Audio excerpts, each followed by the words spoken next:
Okay, so we will go ahead and get started then.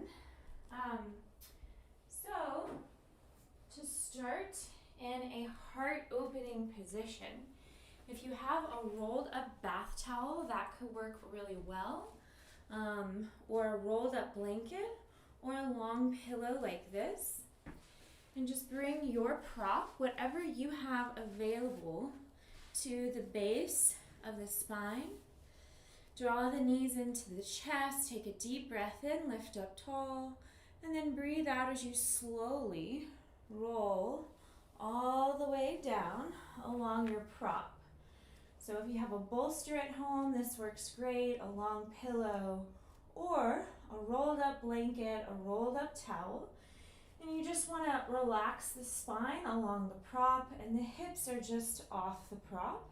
And this is a great way to just start opening up the chest right away, opening up the heart space. Kind of tucking the shoulder blades down and in, opening the arms.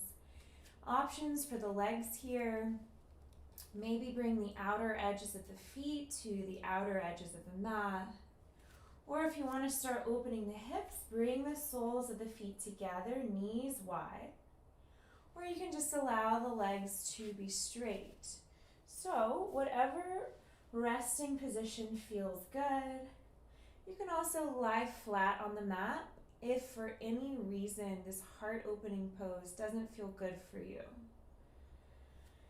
And when you're ready, just take a moment, close your eyes. Bring your awareness to your breath. And notice how your breath feels naturally today.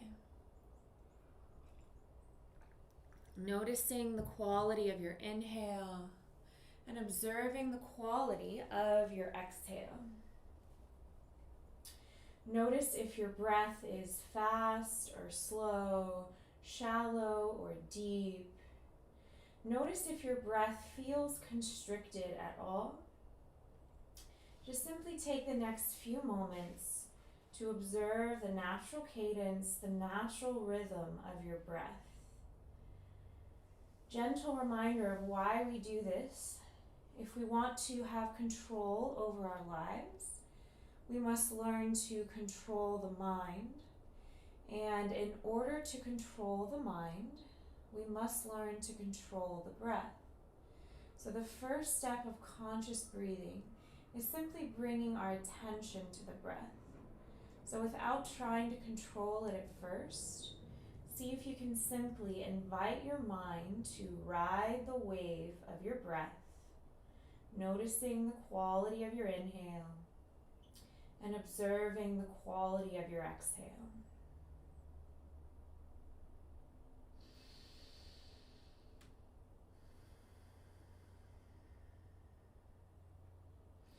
Then take a moment after checking in with the breath, check in with your body. Mentally scan from your head to your toes and notice how you're feeling physically today in this time, in this space, as you scan from your head to your toes.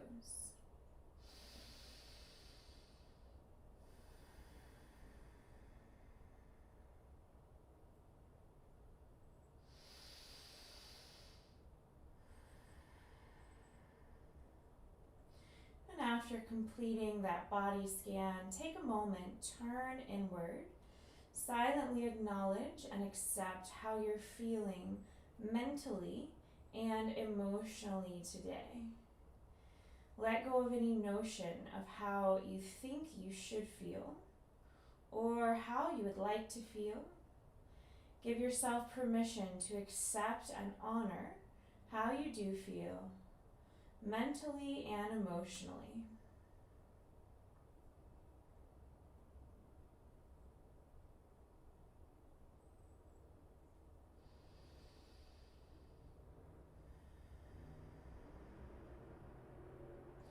And after checking in with the breath, the body, the mind, the heart, gently place your left hand on your heart, your right hand on your navel, but keep the elbows nice and relaxed. And just take a moment and honor yourself for showing up to practice yoga today.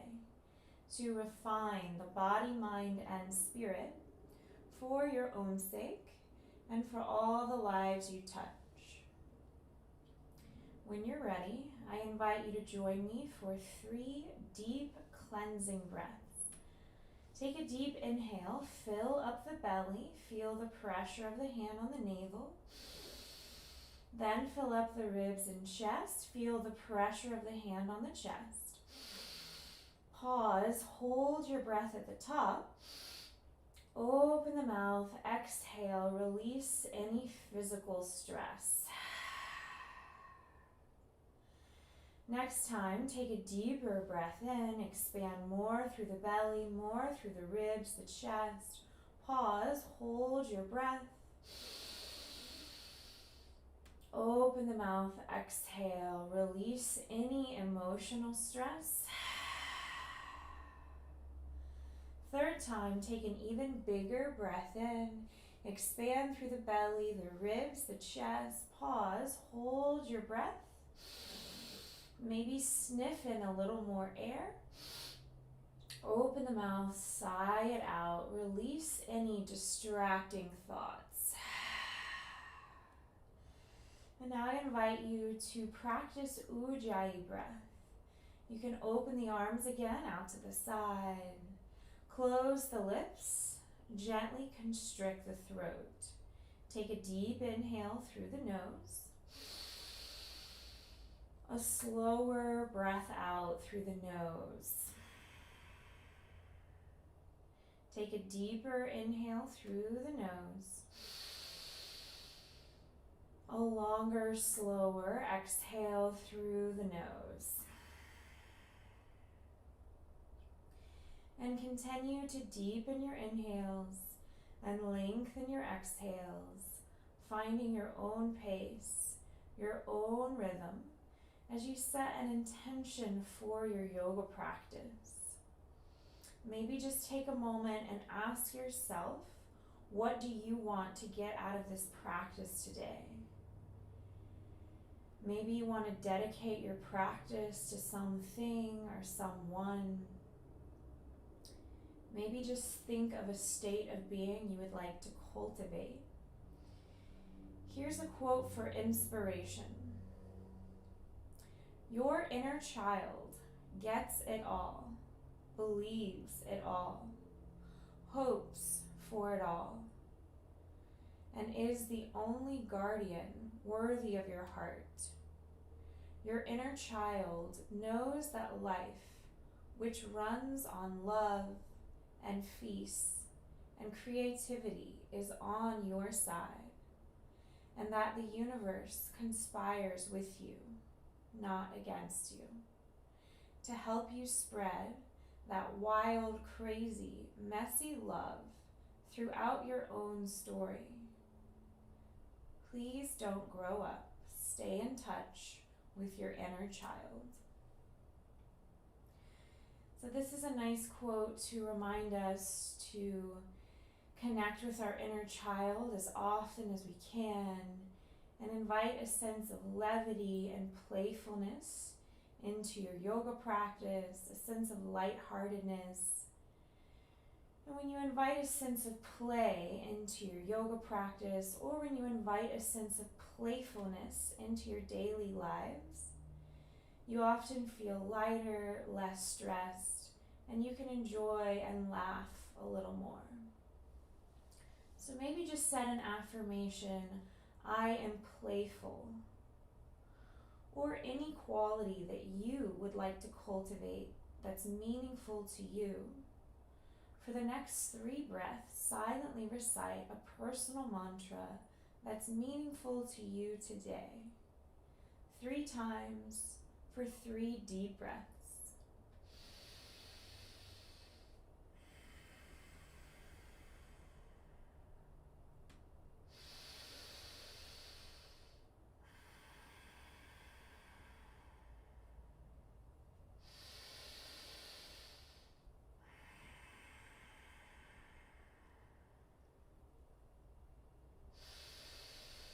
And after the 3rd breath, the 3rd mantra Inhale as you do a full body stretch. Lengthen through the legs, lengthen through the arms. And then exhale, ball up your fists, circle out your fists, and then circle out your feet. So you're just releasing tension in the ankles and calves and releasing tension in the wrists as you circle the feet, circle the wrists. Take another big breath in, do a full body stretch, and then exhale, slide the feet mat width apart. Rotate the knees inward to touch. Option to reach your arms up overhead, or option to reach your hands out to the side, or make goalpost shapes, L shapes with the arms, pressing the tops of the hands into the mat. So if you're using a prop to open the heart, this might feel a little intense now, opening the front of the chest. So if this feels too much, again, try one of those other options. You just want to feel a gentle opening in the front of the chest. And as we maintain this upper body stretch, we're just going to open the hips as we rock the head. So take a deep breath in. Exhale, rotate the knees to the right, gaze to the left. Inhale, knees center, head center. Exhale, knees to the left, gaze to the right. And practice several more rounds, just releasing tension in the hips and releasing tension in the neck. Warming up, connecting breath to movement. Inhale as you draw the knees to the center, and exhale as you draw the knees to the side, finding your own pace. Breathing in and out through the nose. Maybe close your eyes as you continue this breath to movement. I encourage you to close your eyes as often as you can throughout this practice to help you focus inward on your unique inner experience. Remember, yoga can be as much of an inward exploration as an outward exploration. Focus more on listening than looking to see what I'm doing. Only look to see what I'm doing if something I'm saying is unclear. Practice several more rounds, connecting breath to movement, opening the hips, opening the neck, opening the chest, the shoulders. Breathing in and out through the nose. And I encourage you to maintain Ujjayi breath as much as you can. Breathing in and out through the nose to calm the nervous system and calm and center the mind. Practice a few more rounds just like this.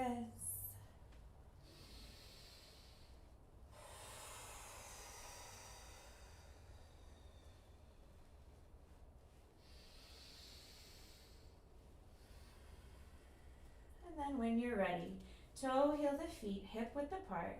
Inhale, reach your arms up overhead, and then exhale, plant your palms on either side of your hips, or take your fingertips, grab your thighs, take a big breath in, exhale, navel to spine, draw your knees to your chest, and then slide any prop that you may be using to the side just for now. Inhale as you lift up tall, and exhale, curl the spine back down. And as you relax flat on your mat now, just take a moment and absorb the energy of that heart opening initial pose. You might feel your chest and shoulders feeling a little more open. Just take a moment to observe how you feel. Notice how this feels different than when you had the prop. And then we'll move on to a little core work. So first you're just going to plant your hands on either side of the hips. We're going to do a bridge pose, keeping the head straight, the chin lifted. Breathe in as you press the feet into the mat, tuck in the tailbone, lift the hips. Then exhale as you lower your hips, draw your knees to your chest. Inhale as you lift up tall. And exhale, slowly curl the spine down. Inhale, press the feet into the mat, lift the hips, bridge pose. Exhale, lower the hips, knees to chest. Inhale as you lift up tall. And exhale, slowly curl the spine down. So we have a few more rounds. Inhale, press into the feet, lift the hips. Exhale, lower the hips as you draw the chest to the thighs. Inhale, find length through the spine. And exhale, curl the spine down. We'll practice a few more. Inhale, lift the hips. Exhale, lower, chest to thighs. Inhale, lift up tall. Exhale, curl the spine down. Inhale, lift the hips. Exhale, lower the hips, chest to thighs. Inhale, lift up tall. Exhale, curl the spine down. Inhale, lift the hips. Exhale, lower, chest to thighs. Inhale, lift up tall. Exhale, curl down. Two more. Inhale, lift the hips. Exhale, lower, chest to thighs. Inhale, lift up tall. Exhale, curl down. Again. Inhale, lift the hips. Exhale, lower the hips, chest to thighs. Inhale as you lift up tall. Exhale, curl down and hold here. Now, take a deep breath in. Interlace your fingers behind the back of your head. So you're using your hands to cradle the head. Now take a deep inhale. Exhale, crunch, navel to spine. A few more. Inhale, lower. Exhale, crunch, navel to spine. Lift the shoulders and head off the mat. Inhale, lower. And exhale, crunch. Inhale, lower. And exhale, crunch. Now this time, inhale, lower. Lift the legs, so making L shapes with the legs. You can flex or point the toes. You can play with flexing and pointing. So from here, we're going to take a deep breath in. Then exhale as we crunch. We're going to rotate the knees to touch. Rotate the feet out. Then inhale back to center. Exhale, crunch. Rotate the toes together. Widen the knees. So that's our next flow. Inhale, center. Exhale, crunch. Knees touch. Feet widen. Inhale, relax. Exhale, crunch, feet touch, knees widen. Inhale, center. Exhale, crunch, tap the knees, widen the feet. Inhale, center. Exhale, crunch, tap the toes, widen the knees. Just a few more. Inhale, lower. Exhale, crunch, tap the knees. Inhale, lower. Exhale, crunch, tap the toes. Three more. Inhale, lower. Exhale, crunch, tap the knees. Inhale, lower. Exhale, crunch, tap the toes. Inhale, lower. Exhale, crunch, tap the knees. Inhale, lower. Exhale, crunch, tap the toes. Inhale, lower. Then exhale, draw your knees to your chest. Take a deep breath in. Exhale, wrap your right arm around both shins. Then hug both knees toward the right armpit for a gentle twist. Reach your left arm to the left. Gaze at your left fingertips or close the eyes here. You should feel a nice stretch in the lower back and the hip. Take a deep breath in. A longer breath out. Deep breath in. Slower breath out. Inhale, knees center. Exhale, wrap your left arm around both shins. Hug both knees towards the left armpit. Reach the right arm to the right. Gaze at your right fingertips or close the eyes. Deep breath in. Slow breath out. Deep breath in. Long breath out. Inhale back to center, knees to chest. And exhale, straighten the legs. Slide the elbows back prop yourself up on your forearms. Now we're just going to inhale as we lift the feet as close as we can to the face, and then exhale as we tap the heels on the mat. Just propping yourself up on your forearms so you get a nice heart opening pose while we work the core. Inhale, draw the toes towards the face, and then exhale, tap the heels on the mat. Just a few more. Inhale, lift the legs. Exhale, lower. Inhale, lift. Exhale, lower. Inhale, lift. Exhale, lower. Inhale, lift. Exhale, lower. Now this time, inhale, lift the legs. Exhale, you're going to crisscross the feet. So cross the right leg over the left, and then the left over the right. Then pick up the pace, just crisscrossing the legs as you rotate the legs all the way down towards the mat. And then crisscross the legs as you draw the feet all the way back up. Practice a few more rounds like this, really working the core, taking nice deep breaths. You might feel your core burning a little bit. That's good. That means you're getting stronger. Just crisscrossing the feet as you lift and lower. Keeping the toes pointed if you can. Just a couple more rounds. And then when you're ready, slowly lower all the way back down, lie flat on the mat. Take a deep breath in, draw your knees to your chest, and exhale, happy baby. So grab the shins or the outer edges of the feet and stretch the legs, opening the hips, opening the legs. Take a deep breath in,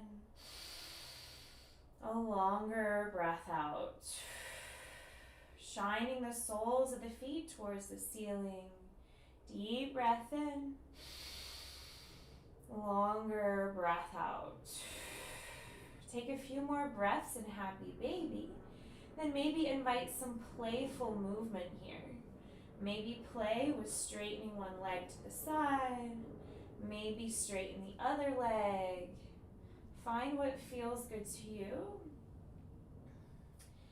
And as we breathe into happy baby, maybe go back to that affirmation you set for yourself. Invite that sense of playfulness. Think of connecting to your inner child, that place of pure, innocent curiosity, playfulness, lightheartedness we too often suppress as adults. Just take a few breaths to play here and explore any movements that feel good.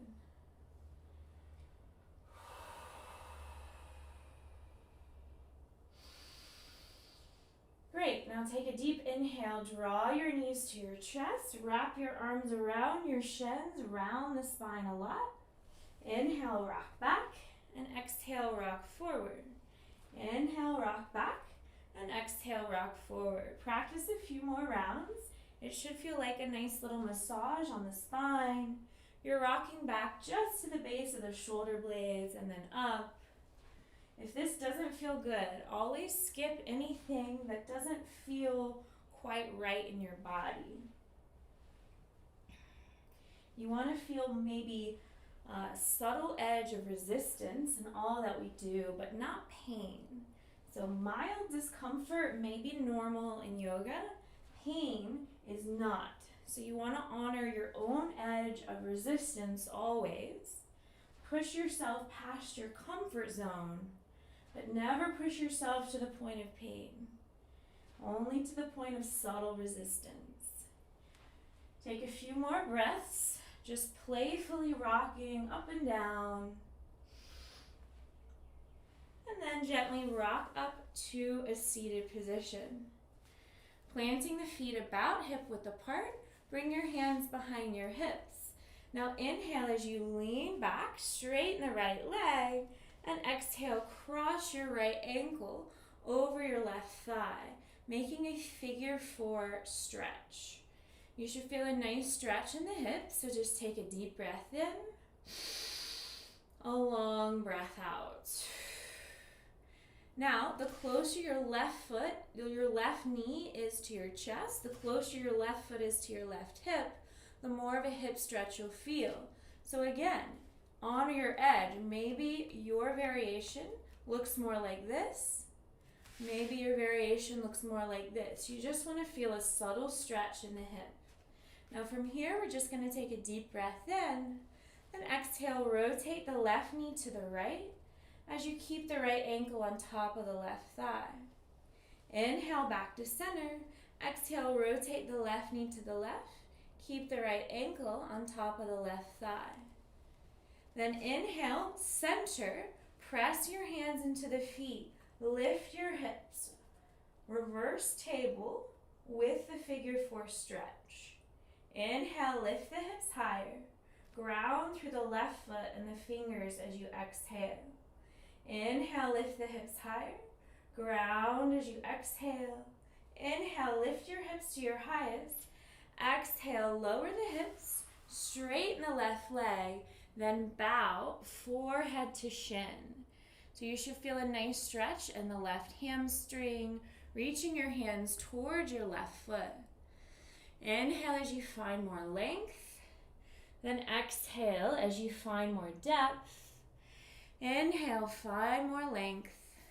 Exhale, bow a little deeper. Now we're going to practice those same moves, connecting breath to movement, one pose at a time. Inhale, plant your palms behind you. Slide your left heel towards the hips. Lift the hips, reverse table.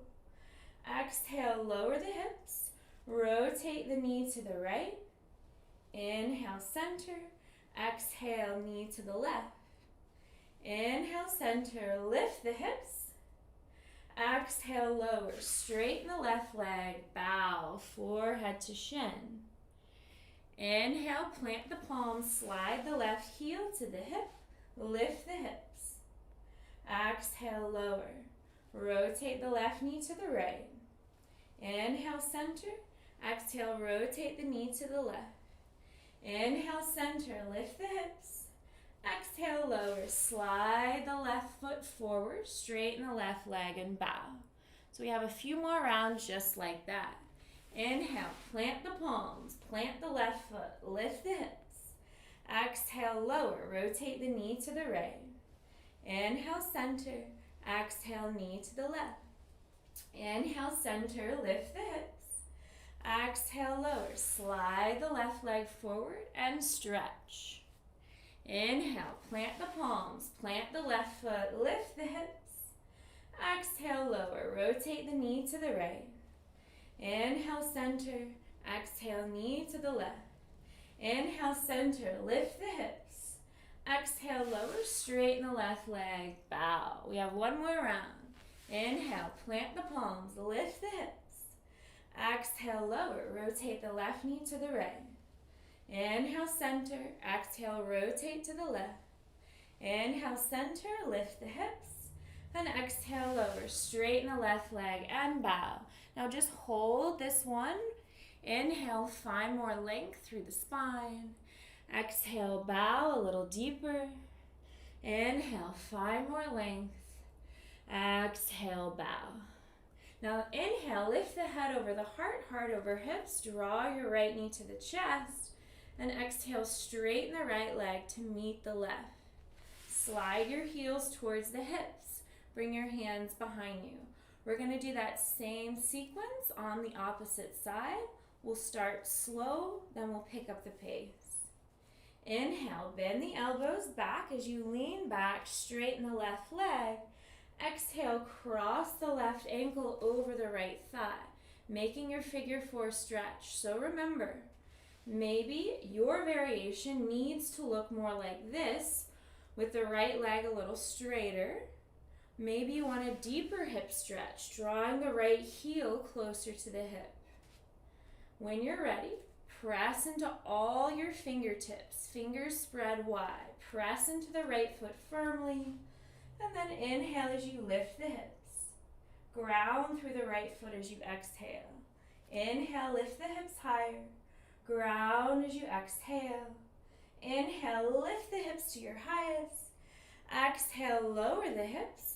Then rotate the right knee to the left, keeping the figure 4. Inhale, knee back to center.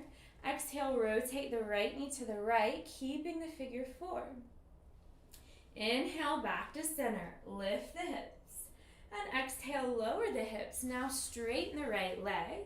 The left ankle stays on top of the right thigh. Flexing through the right foot. Inhale, lift up tall. And exhale, bow, forehead to shin. Hold this first one. Inhale, find more extension through the spine. And exhale, find a little more depth. Bow deeper. Inhale, lengthen through the spine. Exhale, bow deeper. One more. Inhale, lengthen. Exhale, deepen. And now we'll practice those same moves. One breath per movement. Inhale, hands up. Slide the right heel forward. Plant the palms behind you. Lift the hips. Exhale, lower the hips. Rotate the right knee to the left. Inhale, back to center. Exhale, rotate the right knee to the right. Inhale, center, lift the hips. Exhale, lower, straighten the right leg and bow. A few more. Inhale, plant the palms, lift the hips. Exhale, lower, rotate the right knee to the left.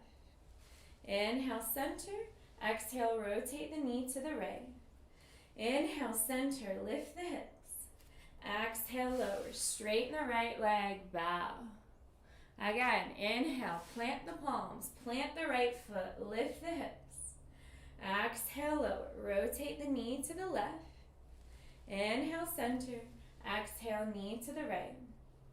Inhale, center, lift the hips. Exhale, lower, straighten the right leg, bow. Again, inhale, plant the palms, plant the right foot, lift the hips.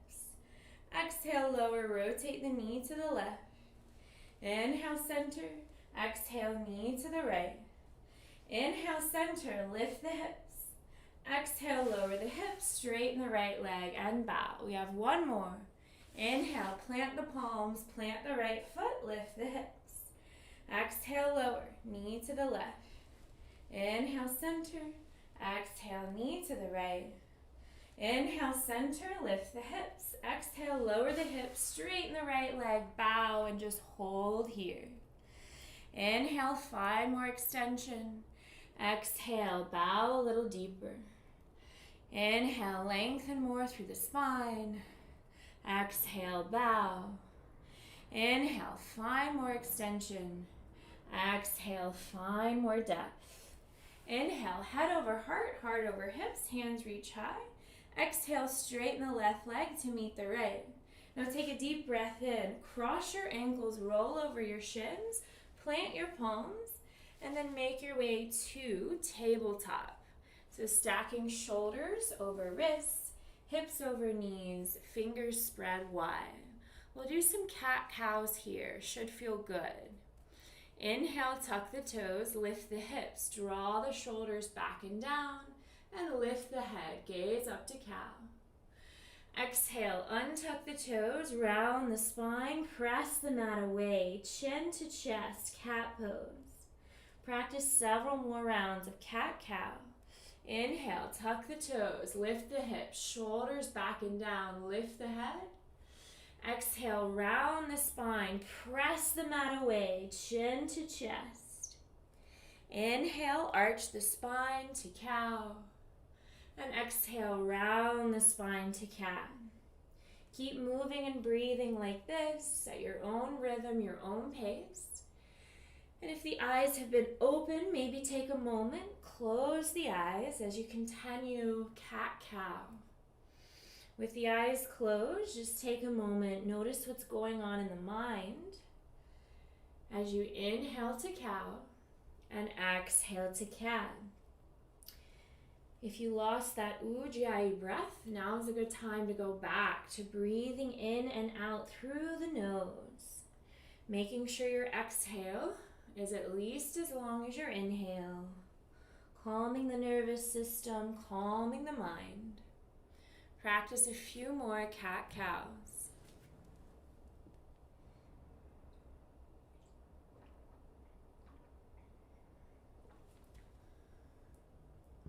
Then when you're ready, take a deep breath in, tuck the toes, and exhale, lift the hips, lower the heels, downward dog.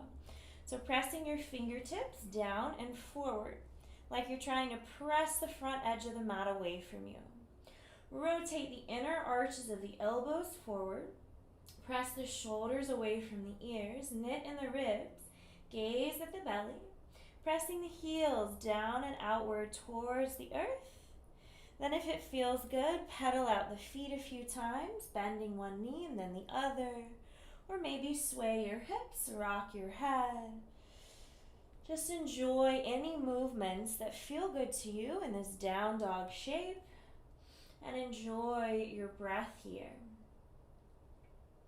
Then take a deep inhale, look between your thumbs, and exhale, lower the knees just to hover an inch above the mat. We have a few more. Inhale, lift the heels, lower the heels, straighten the legs, back to down dog. Then exhale, lower the knees to hovering tabletop. Couple more like that. Inhale, downward dog. Exhale, hovering tabletop. Inhale, downward dog. Exhale, hovering tabletop. Inhale, downward dog. Exhale, hovering tabletop. Now keep the knees hovered for 5, 4, 3, 2, 1. Lower your knees. Now take a deep breath in. Exhale, lower the elbows and forearms down on the mat. So the shoulders should be stacked over the elbows. Fingertips spread wide. Look between your thumbs. Now from here, we're going to transition to dolphin. So inhale, tuck your toes, and exhale, lift your hips, making your way to dolphin practice. Focus the eyes between the thumbs, shoulders over elbows. Activate the core. And now we'll alternate leg lifts. So inhale, right leg lifts high. Exhale, lower. Inhale, left leg lifts high. Exhale, lower. One more round. Inhale, right leg lifts high. Exhale, lower. Inhale, left leg lifts high. Exhale, lower. Now take a deep inhale. Exhale, lower the knees. Take a big breath in. Exhale, curl the spine up, stacking your heart over your hips, your head over your heart. Just kneeling on the knees. If you have sensitive knees, you can always place a prop underneath the knees. Now inhale, reach your hands forward. Exhale, lean back until you feel your quads engaged. So it's a subtle lean back, keeping the tailbone tucked, the navel in. Now inhale, straighten the spine, and exhale, lean back. 2 more. Inhale, straighten. Exhale, lean back. Inhale, straighten. Exhale, lean back. Now we're going to twist as we lean back. So inhale, straighten. Exhale, lean back, and just twist to the right. Bring your palms to the right. And then inhale back to center. Exhale, lean back, twist to the left. We'll practice 2 more. Inhale, center. Exhale, lean back, twist to the right. Inhale, center. Exhale, lean back, twist to the left. Inhale, center. Exhale, plant the palms. Then take a big breath in. Exhale, tuck the toes, lift the hips, downward dog. Deep breath in, long breath out. So now we're going to practice those same moves, 1 breath per movement. So inhale, look between the thumbs. Exhale, lower the knees to tabletop. Inhale, lower the forearms down. Exhale, tuck the toes, lift the hips, dolphin. Inhale, float the right leg up. Exhale, lower. Inhale, float the left leg up. Exhale, lower. Inhale, lower the knees. Exhale, curl the spine up, vertebrae by vertebrae. Inhale, hands reach forward. Exhale, lean back, twist to the right. Inhale, center. Exhale, lean back, twist to the left. Inhale, center. Exhale, plant the palms, tuck the toes, lift the hips, downward dog. So we're going to practice that same sequence a few more times. Inhale, look between the thumbs. Exhale, lower the knees to tabletop. Lower the forearms, take a deep inhale. Exhale, tuck the toes, lift the hips, dolphin. Inhale, float the right leg. Exhale, lower. Inhale, float the left leg. Exhale, lower. Inhale, lower the knees. Exhale, curl the spine up. Inhale, hands reach forward. Exhale, lean back, twist to the right. Inhale, hands reach forward. Exhale, lean back, twist to the left. Inhale, forward. Exhale, plant the palms, tuck the toes, lift the hips. Same sequence. Inhale, look between the thumbs. Exhale, lower the knees to tabletop. Inhale, lower the forearms. Exhale, lift the hips, dolphin. Inhale, right leg lifts. Exhale, lower. Inhale, left leg lifts. Exhale, lower. Inhale, lower the knees. Exhale, curl the spine up. Inhale, hands reach forward. Exhale, lean back, twist to the right. Inhale, hands reach forward. Exhale, lean back, twist to the left. Inhale, hands reach forward. Exhale, plant the palms, tuck the toes, lift the hips, downward dog. Same sequence. Inhale, look between the thumbs. Exhale, lower the knees to table. Inhale, lower the forearms. Exhale, lift the hips, dolphin. Inhale, right leg lifts. Exhale, lower. Inhale, left leg lifts. Exhale, lower. Inhale, lower the knees. Exhale, curl the spine up. Inhale, hands reach forward. Exhale, lean back, twist to the right. Inhale, hands reach forward. Exhale, lean back, twist to the left. Inhale, plant the palms, tuck the toes. Exhale, lift the hips, downward dog. One more time, same sequence. Inhale, look between the thumbs, lower the knees. Exhale, come down on the forearms. Inhale, tuck the toes, lift the hips, and exhale, dolphin. Inhale, right leg lifts high. Exhale, lower. Inhale, left leg lifts. Exhale, lower. Inhale, lower the knees. Exhale, curl the spine up. Inhale, hands reach forward. Exhale, lean back, twist to the right. Inhale, hands reach forward. Exhale, lean back, twist to the left. Inhale, forward. Exhale, plant the palms, tuck the toes. This time, make your way to plank. So as you float the knees, make your way to plank. Hips line with shoulders, shoulders over wrists. Lengthening through the crown of the head, lengthening through the heels. Activating the core. Take a deep breath in. Exhale, lift the hips, lower the heels, down dog. Inhale, look between your thumbs, and exhale, tiptoe your feet towards your hands, finding a forward fold. Feet should be about 2 fists apart. Make sure your feet are straight, making an 11. Inhale, halfway lift, fingers to shins. Exhale, fold. 2 more. Inhale, halfway lift. Exhale, fold. Again, inhale, halfway lift. Exhale, fold. Grab the inner arches of your elbows, hang heavy. Maybe sway a little side to side. Maybe rock your head, yes and no. And as you breathe into this full body stretch, notice the thoughts in your mind. If your mind is trying to cling to any worries of the past or future, see if you can let those thoughts go for now. Allow your breath to ground you to the present moment, and allow your breath to anchor you to your intention. Take a deep inhale, bend the knees, exhale slowly, curl up the spine, vertebrae by vertebrae, slowly stacking your heart over your hips, your head over your heart, making your way to mountain pose. Make sure your feet are straight, making an 11 toes spread wide. Practice rooting through the heels, slight tuck of the tailbone, hugging the navel in on your exhales. Roll your shoulders back and down. Reach down through the fingertips, lift through the crown of the head. Breathe. And now we'll practice some variations of Sun Series B.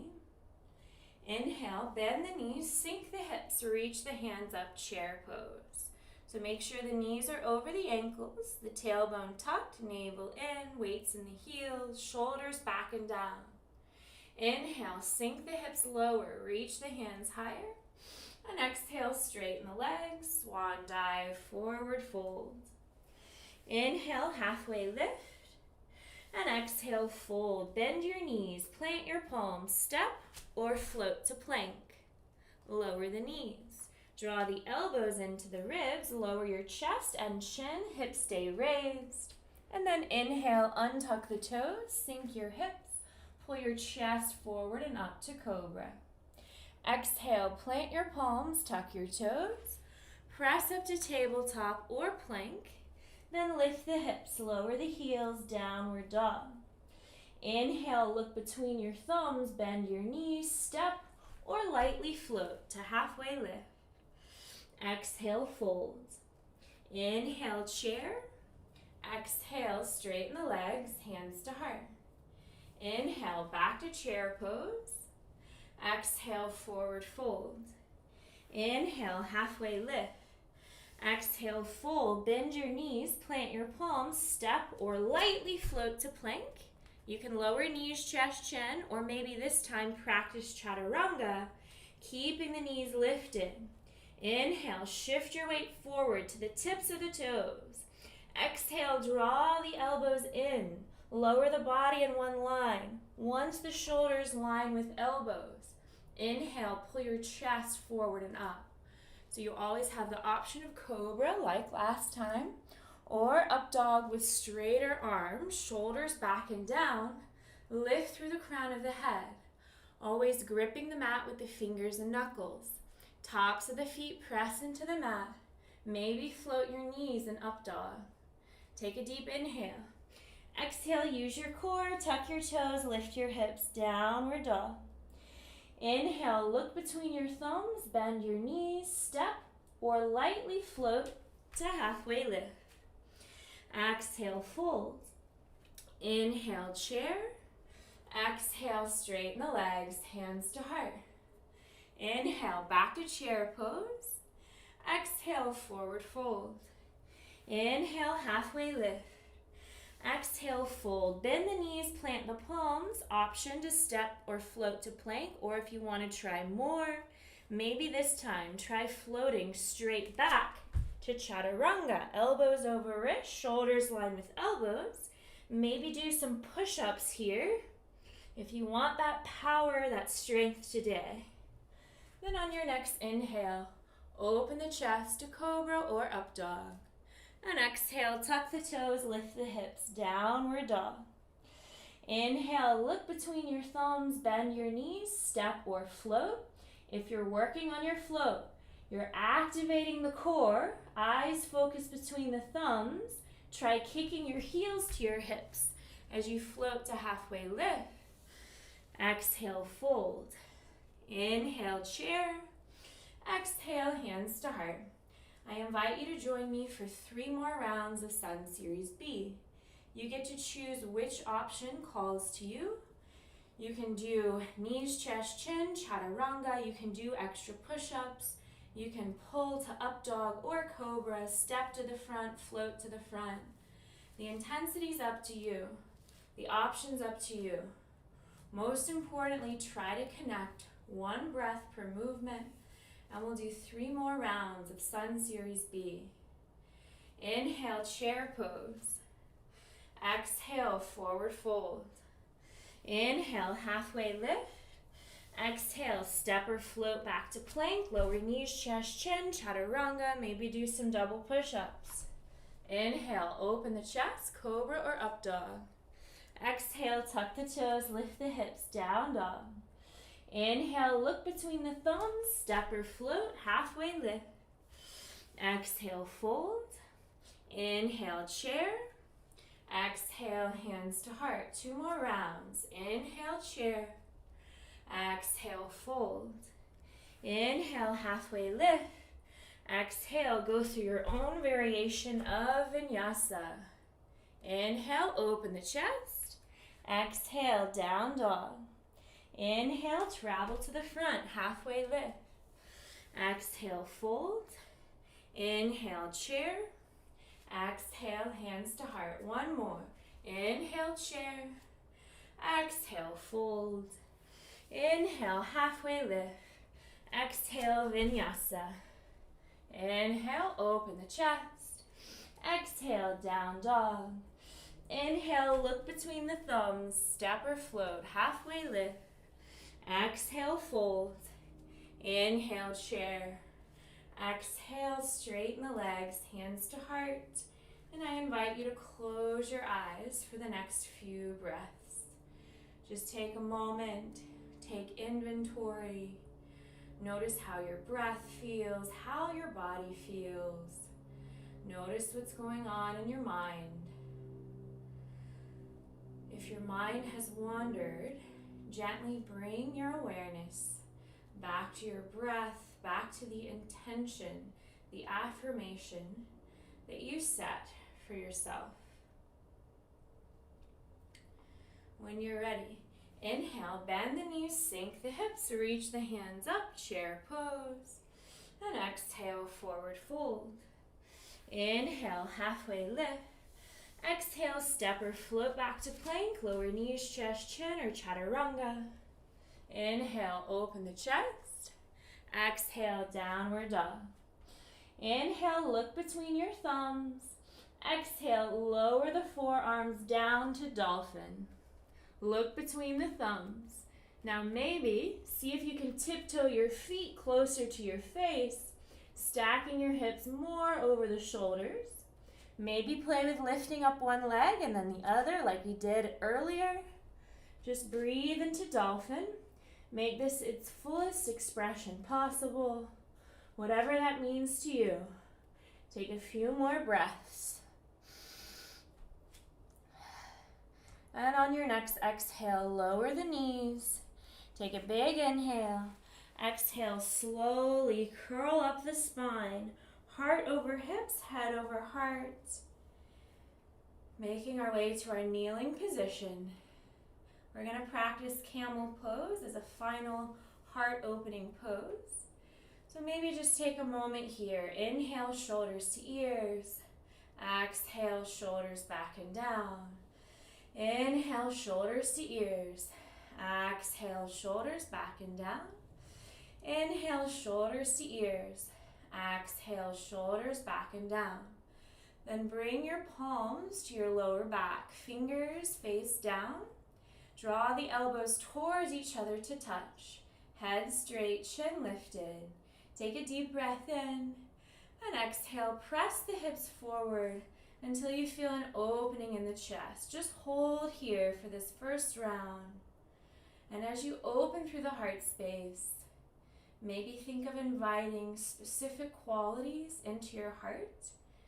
Maybe think of the intention you set for yourself. Maybe you want to invite levity, lightheartedness, and playfulness today.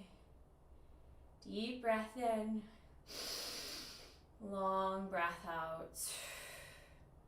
One more deep inhale, and then exhale, sink the hips on the heels. Reach your hands forward, child's pose. Deep breath in. Slow breath out. Deep breath in. And exhale, curl the spine back up to kneeling. We're going to do one more camel pose. This time, really think of making its fullest expression possible. Before we do that, maybe just take your left hand on your heart, your right hand on top. close the eyes and think of any specific qualities you would like to invite into your heart space.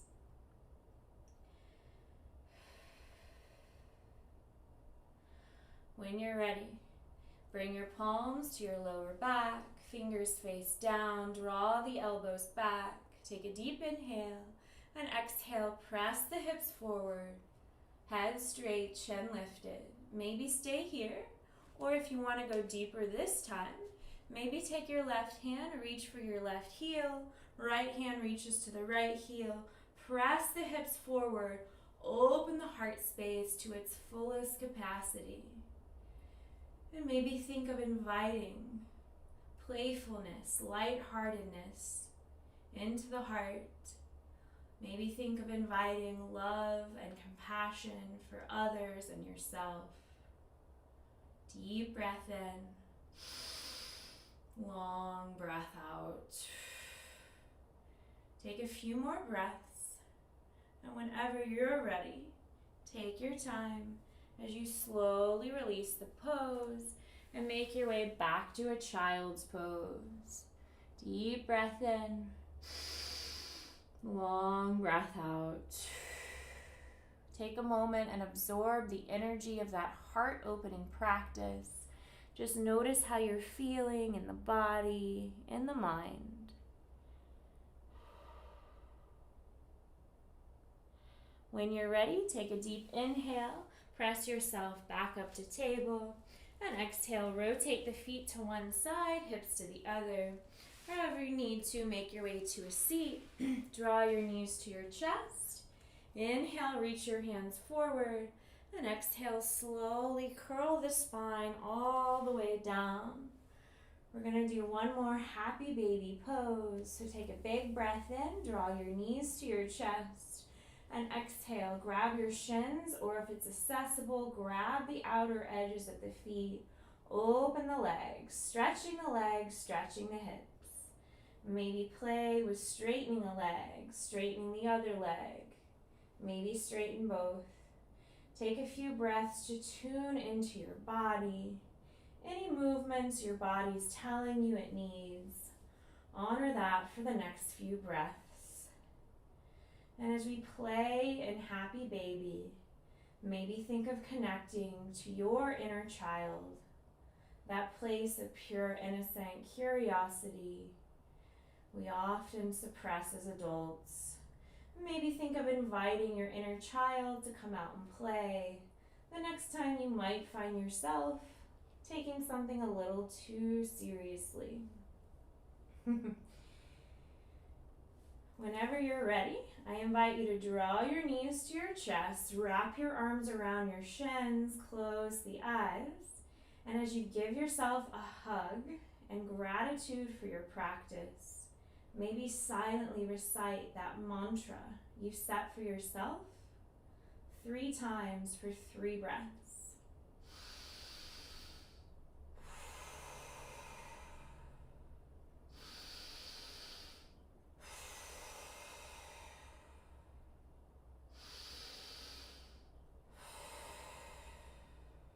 After the 3rd mantra, take the biggest breath in you've taken all day. And as you exhale, let everything relax. Allow the legs to lengthen, the toes to rotate outward.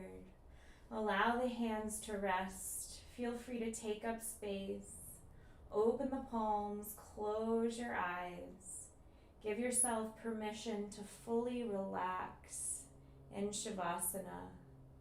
Allow the body and the mind to absorb, integrate, and heal from your practice. Your inner child gets it all, believes it all, hopes for it all, and is the only guardian worthy of your own heart. Your inner child knows that life, which runs on love and feasts on creativity, is on your side, and that the universe conspires with you, not against you. to help you spread that wild, crazy, messy love through your own story. Please don't grow up. Stay in touch with your inner child.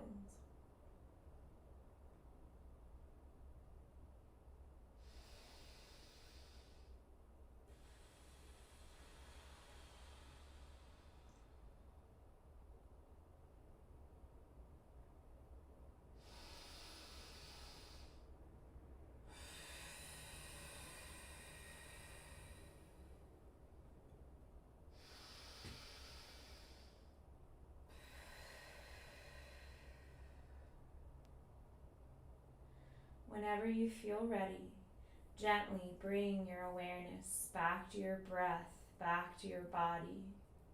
Maybe gently wiggle the fingers and toes, maybe circle your wrists, your ankles, maybe rock your head. If it feels good, on an inhale, do a full body stretch. And as you exhale, gently roll to one side of your body. And for a moment, just pause here in this comfortable fetal position. Maybe take a moment, think about the symbolism of this fetal position of rebirth and renewal. Maybe ask yourself, what might you take with you when you leave practice today? And what might you discard?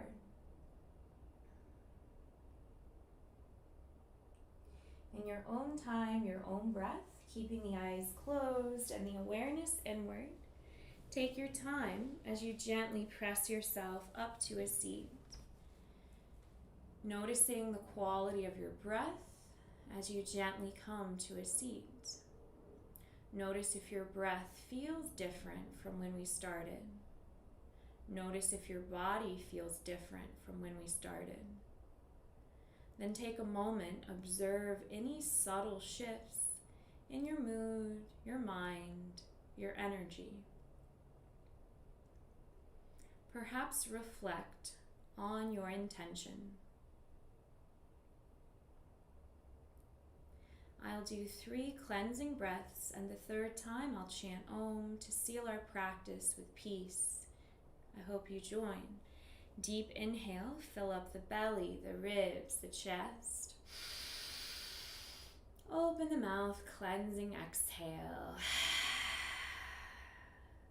Inhale, fill up all the way. Nice long cleansing sigh out. Inhale for Om.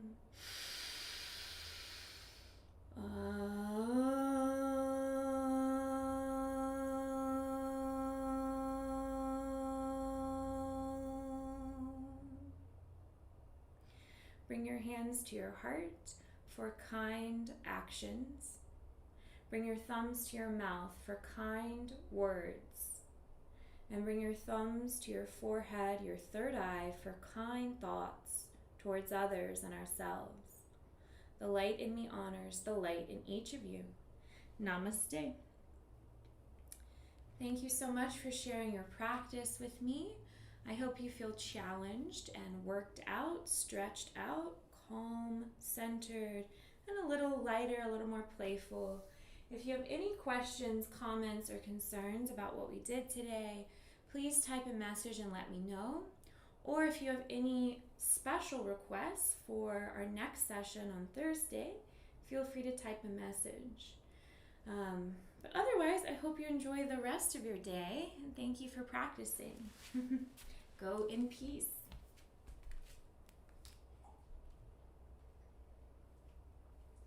All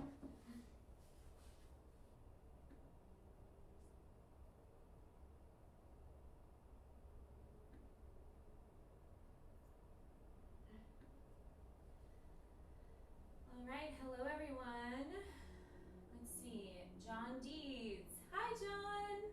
Love equals chill cheese fries.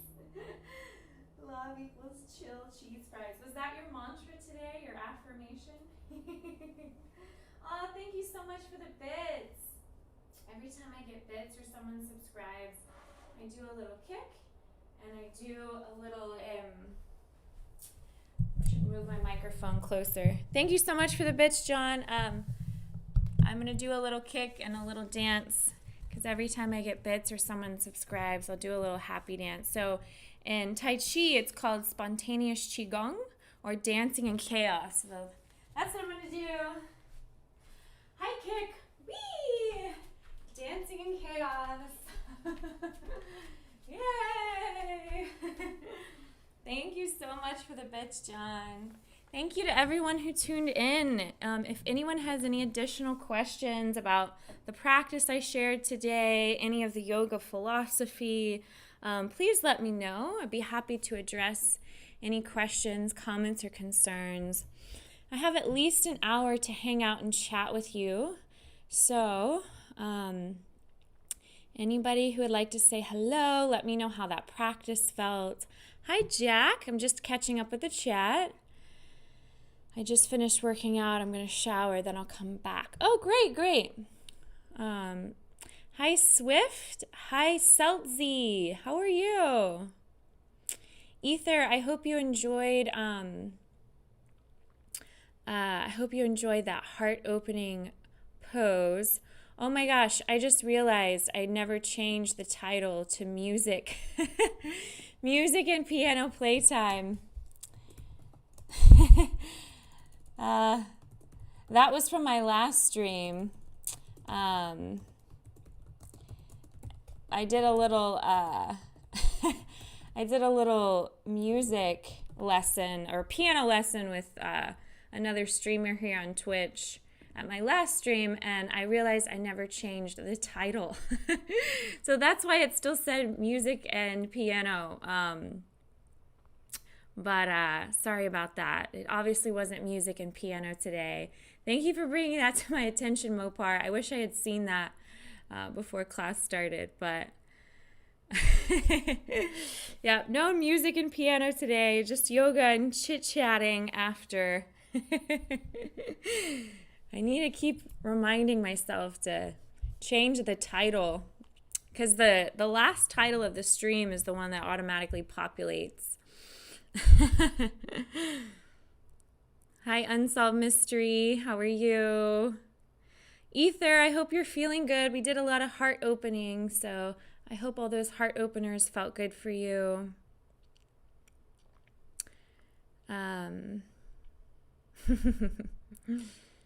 Thank you so much for the bits, John. I've been doing Tai Chi since 2010 and push hands too.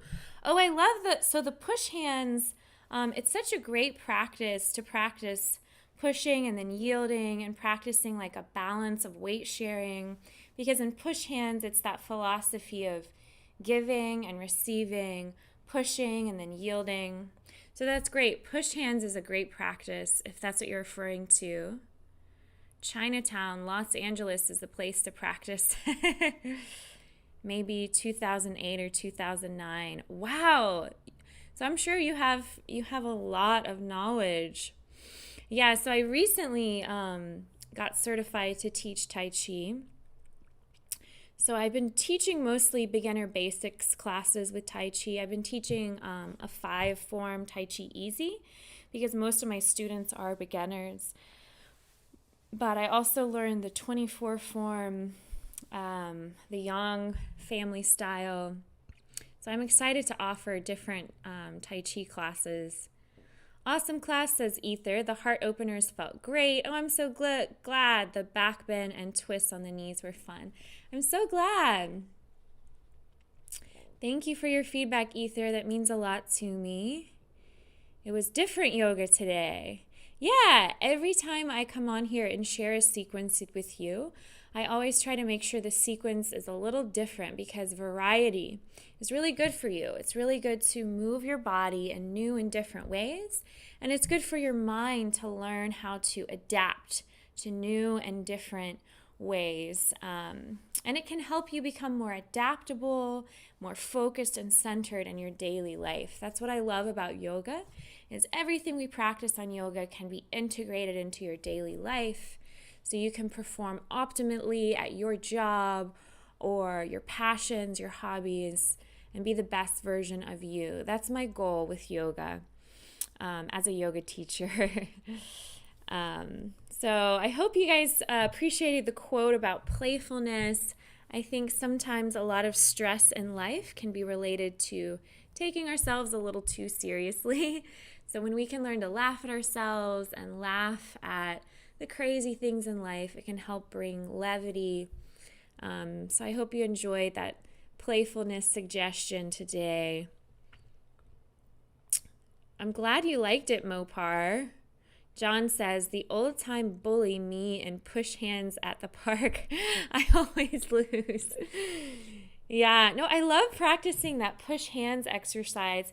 It's funny you mentioned that. So I just filmed a movie called Twin Flame Hotel that I co-wrote, co-produced, and acted in with some really close friends. And I came up with an idea in it. My character that I play has a scene where she's teaching someone the push hands exercise to try to illustrate a point about balance between giving and receiving, pushing and yielding.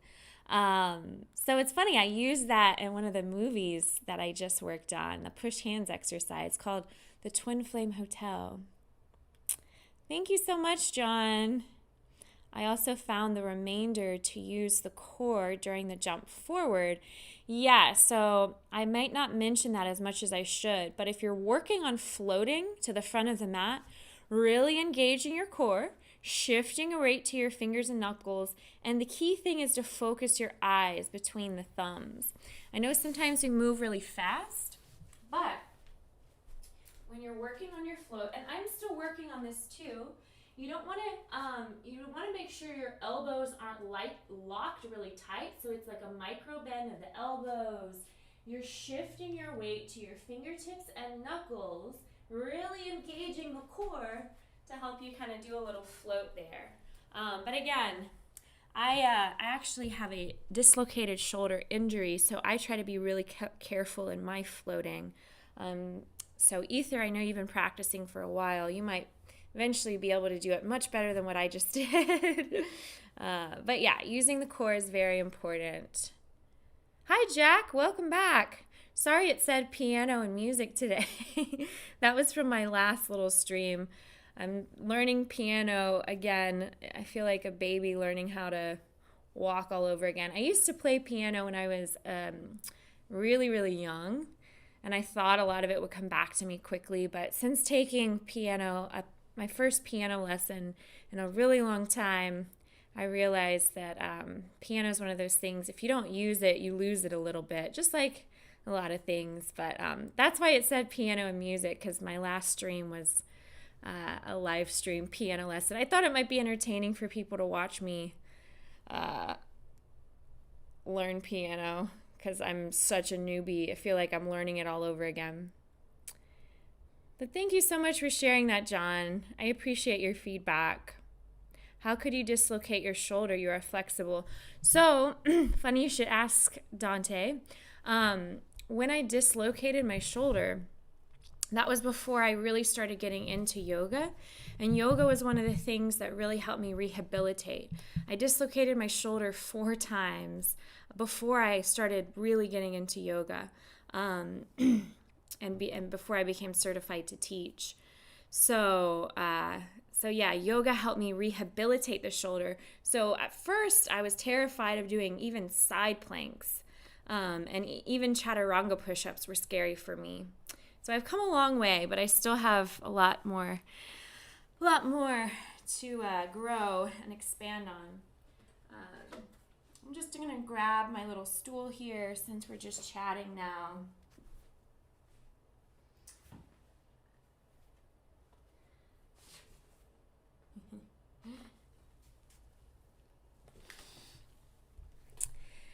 It's nice that Celsi came in and said hello. I subscribed to Celsi's channel. Piano, music, Tai Chi, yoga. This is an excellent stream. Oh, thank you, John. And again, thank you for your bits, John. You're the best. Anytime I get bits, I'll do a happy dance. Some spontaneous qigong. But yeah, anyone have any questions about yoga, yoga philosophy, any of the poses we worked on. I'm also a certified nutrition specialist, so if you have any questions about your diet, I'd be happy to answer those. And for those of you who followed along on the stream today, hydrate, hydrate, hydrate. I can't stress that enough. Drink lots and lots of water. This is my jug today. I didn't have time to fill up my jug with alkaline water, so I'm just drinking crystal, natural spring water. I'll be back soon. Okay, thanks, John. We'll see you when you get back. John says, you rock, yogis. You do rock. All of you yogis who practice that sequence. I threw out some pretty challenging stuff, so if you followed along with me today, give yourself a hand. You rock. Absolutely.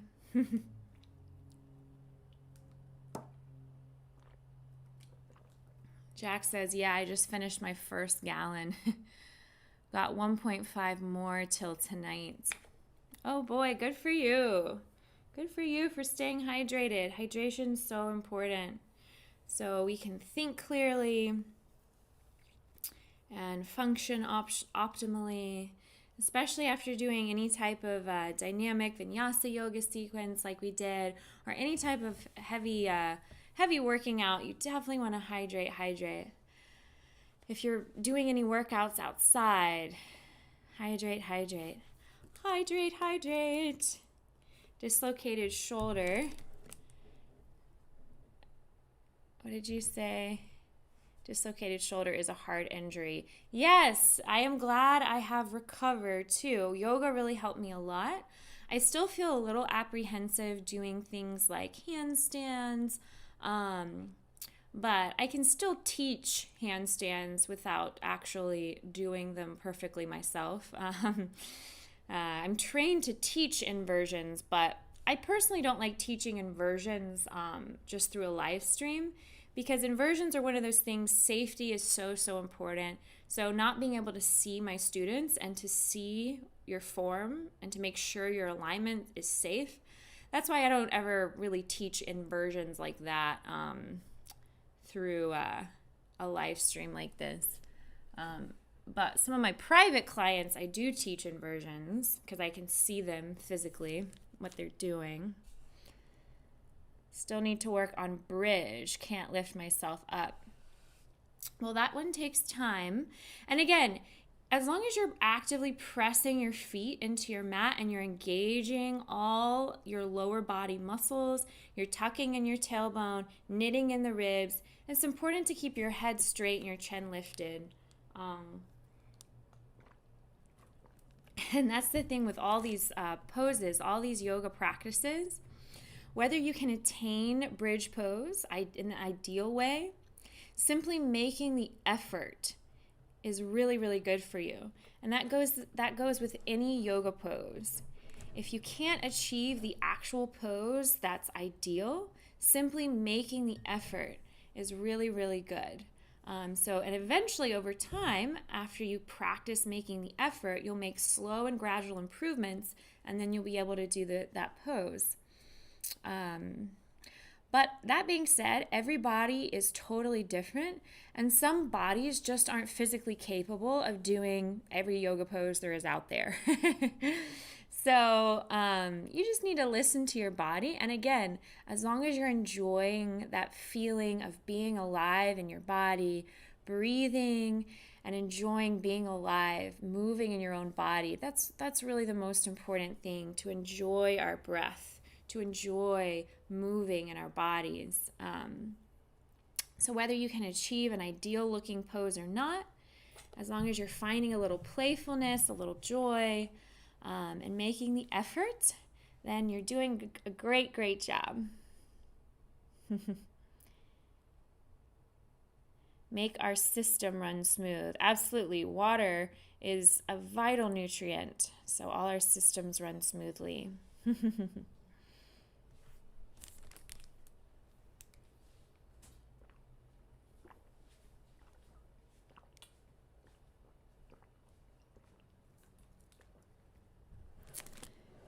Is that bottle heavy? No, the bottle itself is not heavy.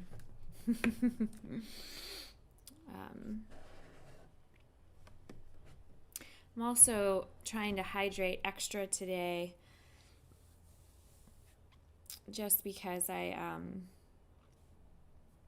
didn't get enough sleep like usual. I hate to admit it, but I was up late taping an audition, and whenever I don't get enough sleep, if I drink a lot of water, I notice that will help me feel energized. No, the bottle itself isn't heavy. It probably weighs like 5 pounds.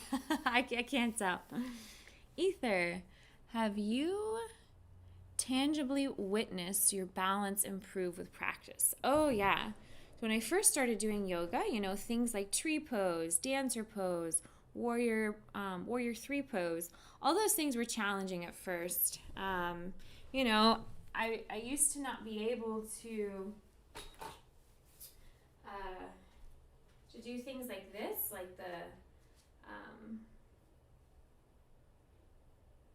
or like a twist. This kind of twisting was kind of difficult. But the more you practice, the more you'll feel the balance really align. The more you practice consciously engaging your core, consciously engaging your breath, and focusing your eyes on a still point. That's really key for achieving any balance practice, is finding that drishti, that still point, and focusing your eyes helps you achieve balance. That's like a big Y letter, yeah. I was just doing that as an example of poses that used to be challenging and now don't feel nearly as challenging. But again, the thing with balance is like it can depend on the day.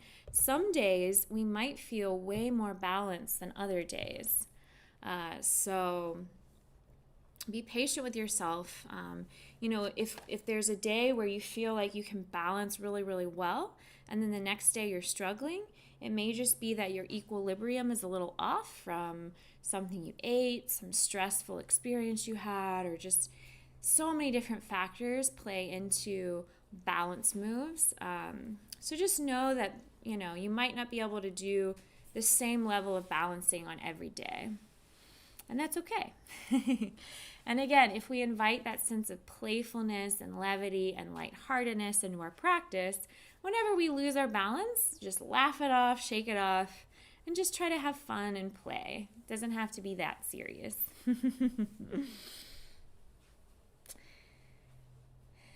Mopar says balance moves are a little tricky. Yeah, they can be. That's what makes them fun, right?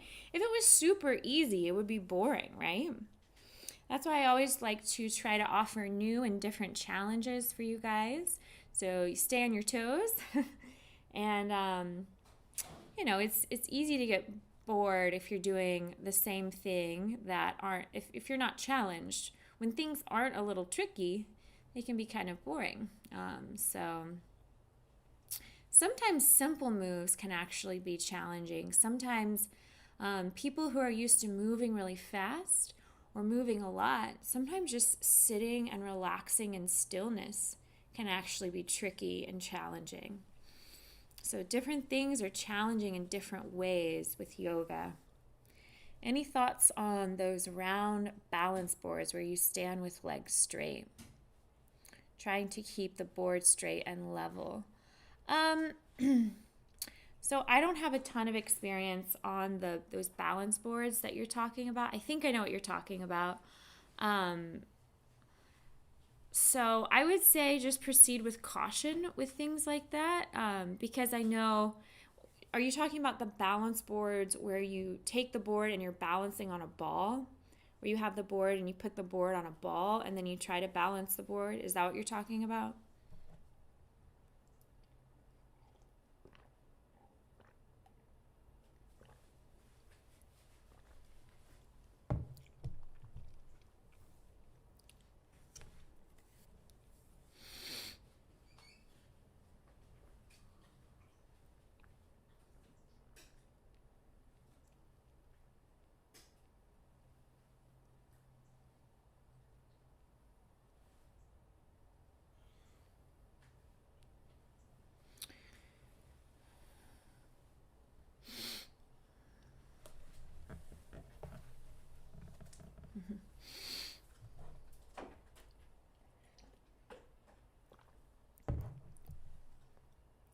Yeah, if you want to clarify which balance, because you could be referring to a couple different things. So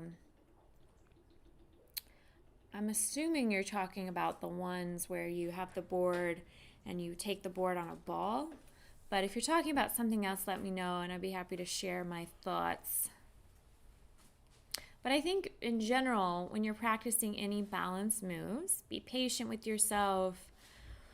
Use your breath. Steadying your breath is what really helps. And then steadying your gaze, steadying your eyes on a still point. Yeah, you can post the link, sure.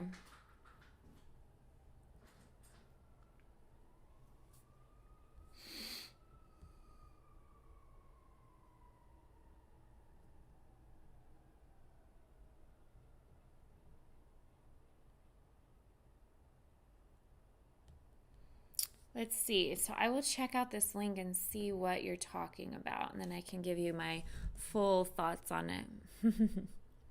Gym stick. Oh, you're talking about that. Yeah, okay.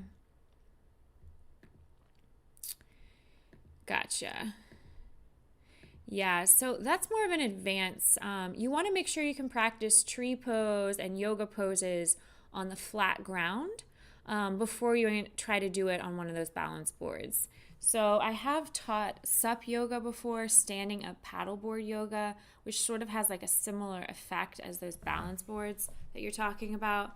But before you even try balance moves on that board, you want to make sure you can do everything on a flat, still surface first. So that's step one. Another thing you can do if you want to step up your game is to take a yoga block and you can practice balance moves on a yoga block. Remember, your block has different levels, but balancing on a block has different challenges. It can be more challenging in ways than balancing on the mat. So if you want to eventually work on balancing on those balance boards, again, I would make sure you have mastered the balance moves first on the flat ground, on the floor, on the mat. Then maybe try balancing on a block. And then once you feel really, really comfortable with that, then maybe eventually moving to balancing on the board.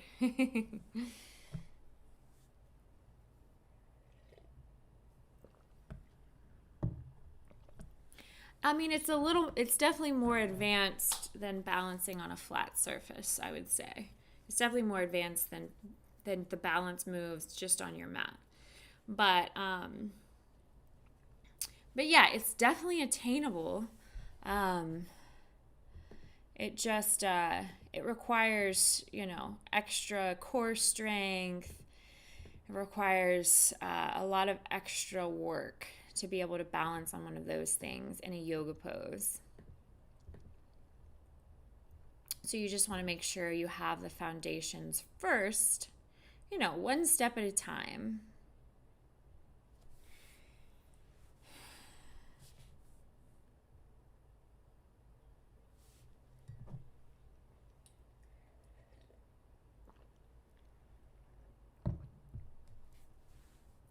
I need to master flat surface, then yoga block, and then maybe in the future the balance board. Yeah, maybe in the future balance board for sure. I might get one eventually. My hesitation with that in terms of live streaming, like I have worked with balance boards when I'm coaching one-on-one and I can see my student and I can see what level they're at. But teaching a group class through a stream on a balance board, I hesitate to do that because what I've noticed, especially when it's like an all levels class and I'll offer options like I always do, maybe try this first option, maybe try the second, or if you really want more of a challenge, try the third. I've noticed people tend to take the third challenge, the highest form of the challenge, when they're not really ready. And if you start trying to balance on a balance board prematurely, it could be fun, but you're also more likely to kind of fall and get frustrated, maybe injure yourself. So I don't teach certain things through this live stream platform on purpose, just because safety is really important to me. Hello, lateness is greatness, Kim Possible. Hi, how are you, Basam? We just finished doing some yoga a little while ago, and I'm just chatting here. Have a little more time to chit chat, so just trying to answer any questions, comments about yoga, health and wellness. How are you today, Basam? Like your little emojis. Lateness is greatness. Always say better late than never.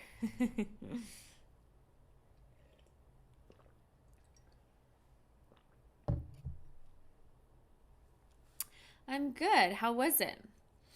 Well, I enjoyed teaching the class. It seems like everyone who followed along enjoyed it as well in different ways. We did a lot of heart opening today. So if you want to watch the recording, you can always do that. We spent a little extra time. We started in a nice heart opening position. We did a lot of heart opening. Lots of variety like usual.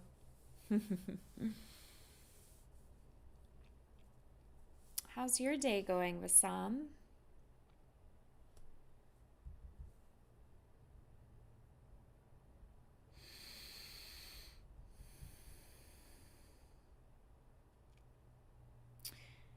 I'm going to move you guys just a little bit closer. I can see you better.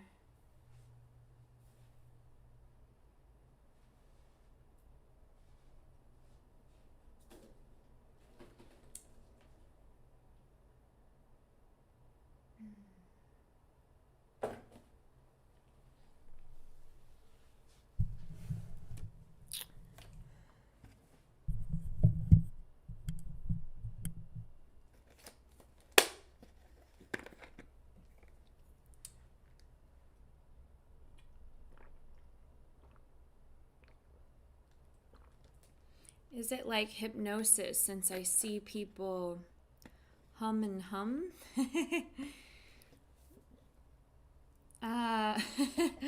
Do you mean Om? Are you referring to the Om chant that we sometimes do in yoga? So the Om, if you're curious, actually stimulates your vagus nerve and activates your parasympathetic nervous system, your rest and digest and repair mode. So that's why one of the reasons why we Om, if that's what you mean by the hum. But just humming can have the same effect on your vagus nerve. I just finished work now. I'm here checking up on Kim Possible, and lateness is greatness. Well, thanks for saying hi, Vasam. Ether. I watched a chunk of the recording of the piano stream. Lots of laughs and fun moments. Do you think you will continue? Yeah, I just, it's kind of embarrassing, honestly, because I'm just such a beginner with piano. I feel like but I think it's good for people who want to learn piano to know that it's okay to kind of like start doing like elementary stuff, But I just, I'm not trained, so it's very humbling doing the piano stream. But yeah, it was just kind of like a fun way to do an extra stream on a third night of the week. And, my friend Russ, I've known him since high school, so I want to support his channel as well. And he's actually the one who encouraged me to start streaming on Twitch, so... But he's a really talented musician and a really great teacher. So, yeah, we'll probably do some more piano music streams. Maybe you'll be able to see my progression as I get better and better. But I'm glad you kind of got a kick out of it. You were playing along with me on the Black Keys. Do you play piano, Ether? Yeah, I know there are a lot of apps out there that can help. I LOL'd when he said he peaked in high school. Yeah, I think I was a little slow on that joke, but I remember we did the stream. We couldn't figure out how to do the stream, both of us, so my followers could see and his followers could see. So we spent a long time trying to figure out the setup. So I was really tired that night and kind of loopy.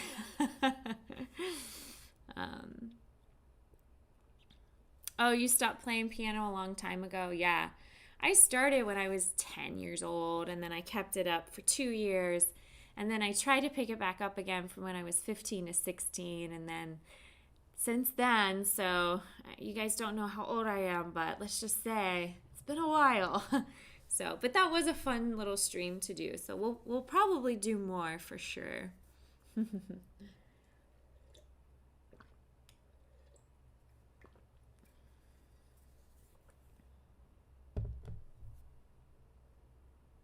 I feel like piano, playing any instrument, can feel very meditative, just like yoga. When you're bringing all your attention and all your awareness to the activity you're doing, whether that's yoga or playing an instrument, and you're forgetting about the past, forgetting about the future, and just grounding your mind and your energy on what you're doing in the present moment, it can feel very liberating and freeing. So I feel like playing any instrument can be meditative after a while, just like yoga.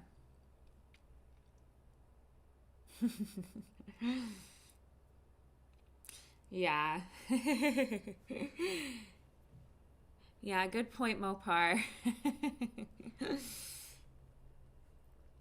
I feel like sharing one's age and sharing one's weight shouldn't be taboo. I feel like you should be proud to be whatever age you are. Your age, you can't control that. Your weight, you can control. But either way, it shouldn't necessarily be like a super taboo topic. But I understand why some people are sensitive about that stuff.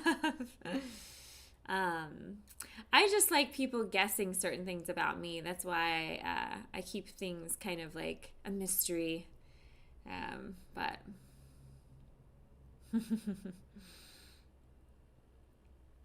people often ask my ethnicity, and I'll have them guess. Or people ask my age, I'll have them guess. It's just kind of fun to kind of have people guess is all. And remain a mystery. You can't divulge everything, because then it's like, what else? You have to maintain some element of mystery, right?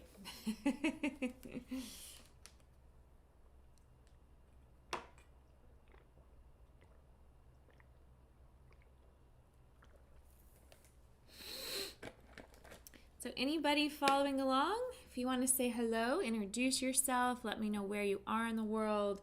Every Tuesday and Thursday, I offer a live stream dynamic yoga class for all levels, followed by just chatting. So right now we're just chatting. We never did finish the ethnicity. Nope. And I will still keep it a secret for now.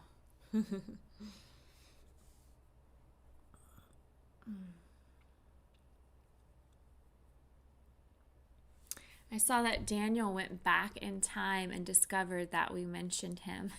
Yeah. Is Daniel here today? I don't think he said hello, has he? Yeah, that was funny when he did that. I know.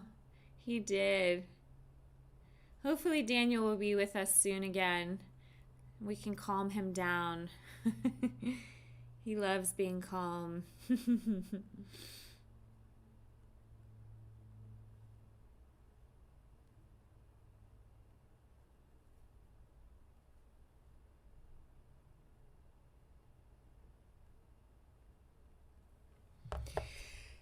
Excuse me. So Nightbot just automatically shared some of my my yoga YouTube videos. I actually just posted a Tai Chi easy 5-form sequence on there if you want to check it out. There's also yoga sequences similar to what we did today, all levels, there's a whole playlist that breaks each move down one by one. So it's called 1 minute for one pose, and I take about a minute to explain one pose and explain all the proper alignment. And then I have full body sequences on my YouTube channel. I have meditations, recipes, and even a few gardening tutorials on there just to inspire you to grow your own food and whatnot. So yeah, feel free to check out my channel if you haven't already. It doesn't cost you anything to subscribe to my YouTube. If you do want to support my work in any other way, Nightbot just shared my donation link. If you click on that link, it's easy. It just connects to my PayPal and Venmo. So even if it's just $1, I appreciate any small donation. No pressure on that. I'm still happy to be here with you guys. Just wanted to share that if you felt inclined. Thank you, Dante. I think you're great too, Dante. For those of you who might not know, Dante is a professional beekeeper and he knows all about honey.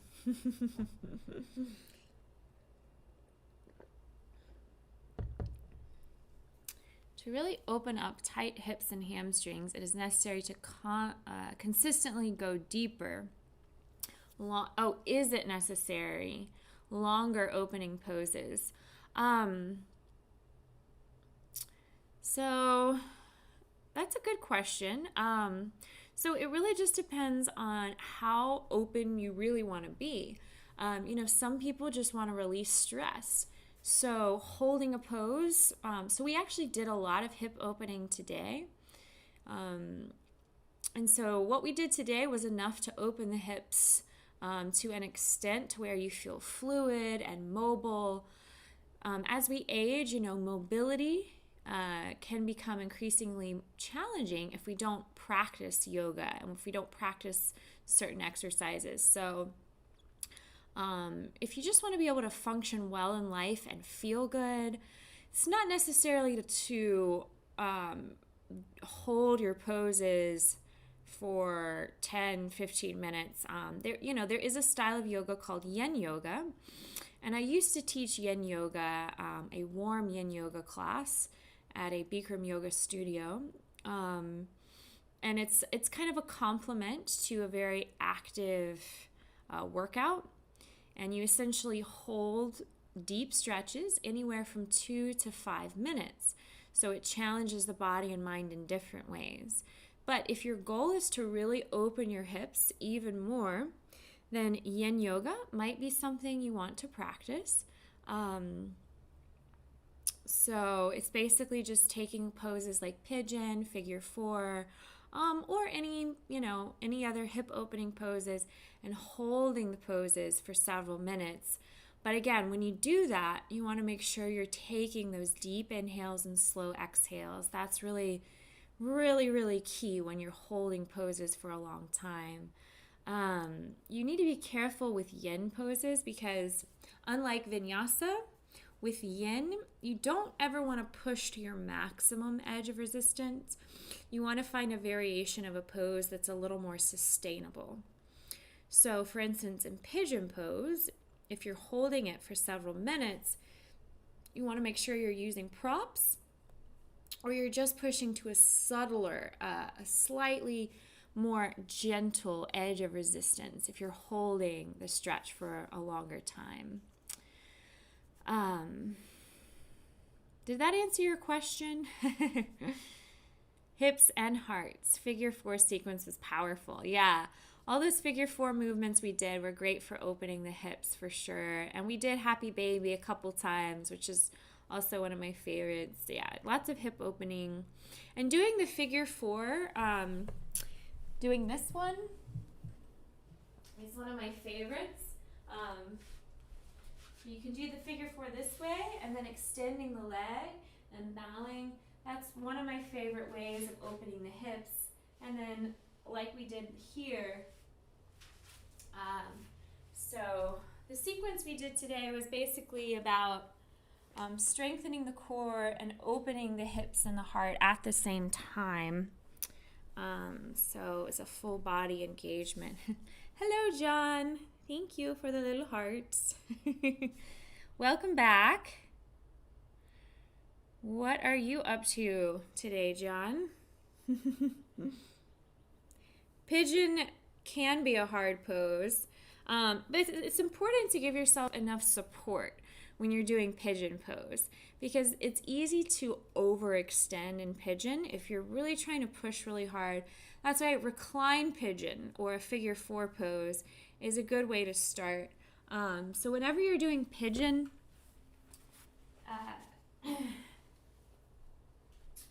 the closer your front foot is to your hip, the less sensation you'll feel. So if you need a little less, you can always bring your foot a little closer. If you need more, you can always bring your foot closer to the wrist. It's really important to keep your foot flexed to protect the knee.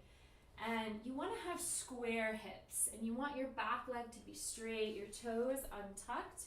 But the main thing I wanted to show you right now is, see how I'm taking this block underneath my hip? So you don't have to use a yoga block. You can use a pillow, a towel, a blanket. That can be really helpful when you have really tight hips, or just doing recline pigeon like this.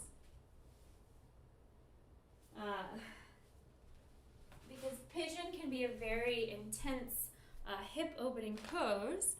It can feel really good, but it can also be somewhat intense. Yeah, that was a great answer. My hips open up a bit during practice, but then the next day I feel like I'm starting from zero again. Oh, that's funny you say that, because I feel the same way sometimes. You're not alone there.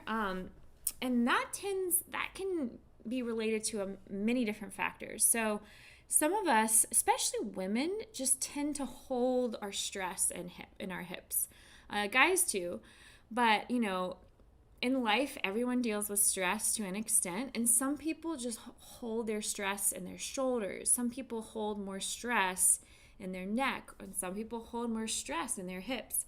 So if you're waking up every day with tight hips, it may just be that for whatever reason, you're wired to kind of hold your stress in your hips. But the more consistently you practice, and the more hydrated you are, the more healthier you're eating, and the less stress that you're dealing with, the more you can manage stress with breathing techniques and things like that, the more your hips will start to open and they won't feel as tight over time.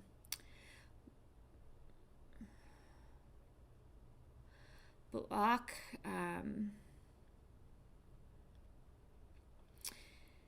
I will say that after a yin class, I still wake up the next day sometimes with tightness if I've had a really stressful day, or depends on different factors too. The amount of sleep you get can factor into it. What you're eating can factor into it.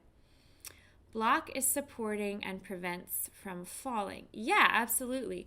A yoga block like this can be really helpful, but also just using a pillow or a blanket or a towel.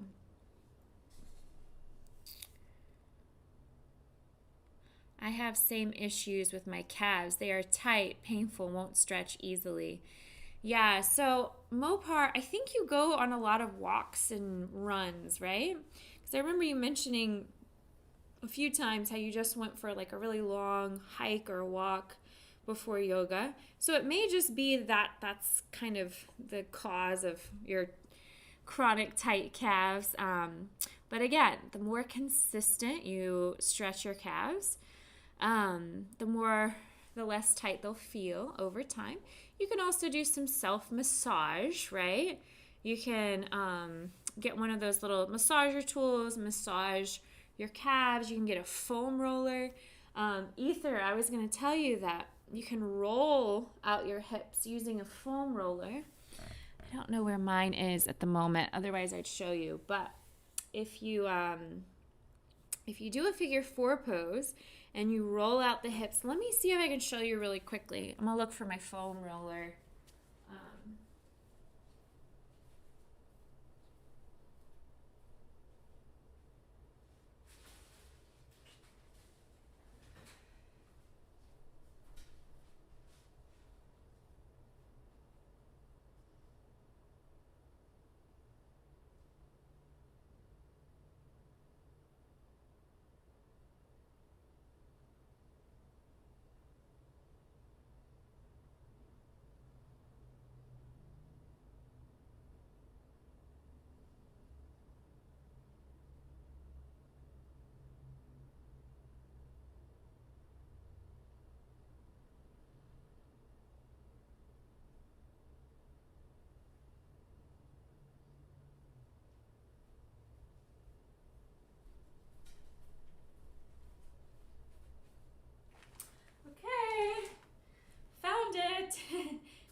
can get something like this at Target, Walmart for cheap. You can also order them on Amazon. Just a simple, small little foam roller. And you can do the same pigeon pose we did today, or figure 4 pose, I should say.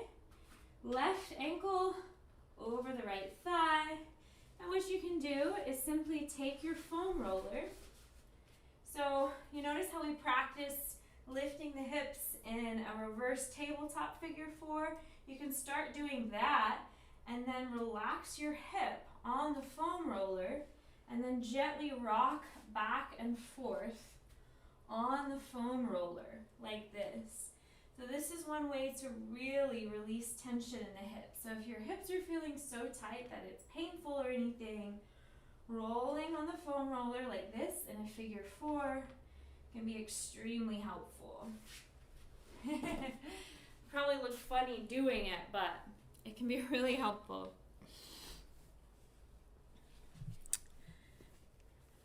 I need to get some Tiger Balm. Yeah, Tiger Balm's really good for releasing muscle tightness. Also, arnica and hemp can be really helpful. Arnica oil, hemp oil, or arnica hemp lotion. I need to get some Tiger Balm. I've been walking so much that old skin is coming off under my feet. Oh gosh. That happens to a lot of us if we're walking a lot.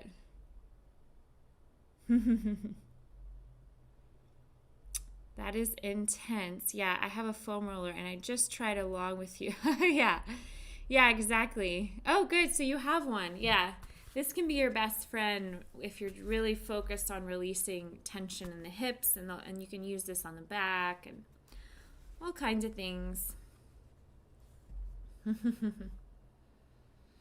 Yeah, it's a great way to self-massage, for sure. When I went through my Tai Chi teacher training, I also learned a lot about self-massage and how that's one way to really release stress and release muscle tension. It's always available to us, Going and paying for somebody else to give you a massage, that can be pricey. So when you can learn how to do your own little self-massage techniques, that's part of one of the 4 baskets of Qigong. There's the breathing, the meditation, self-massage, and movement. So if anybody has any other questions about that stuff, self-massage techniques, feel free to let me know. I'd be happy to share a few things.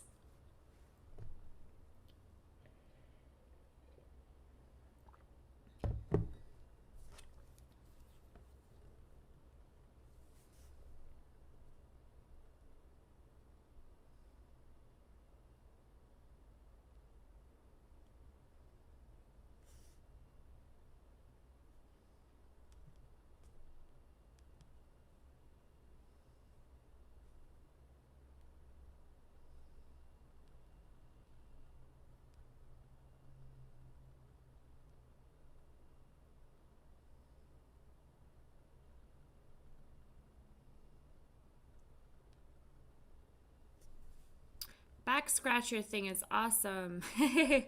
Yeah, so I wasn't actually scratching my back. I was just kind of like, if you take one hand and you take your fingertips and you kind of press into the muscles behind the shoulder blade, we often have a lot of tightness there, and you just kind of press your fingertips like you're making a little cup with your hand, and you kind of press the fingers into the back muscle.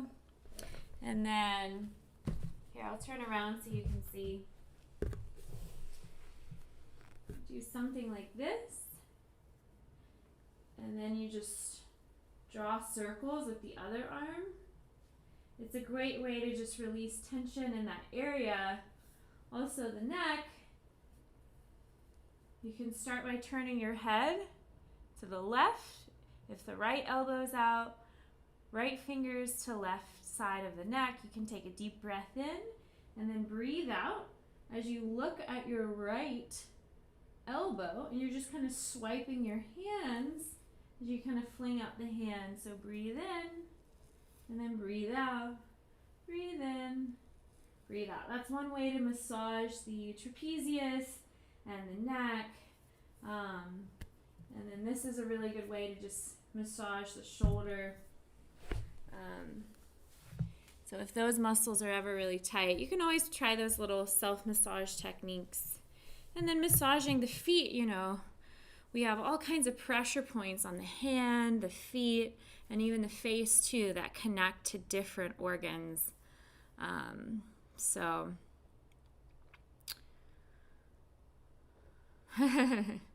ask Kim, she's smart. She'll give you good advice. Thank you, Dante. Oh, you're welcome, Mopar.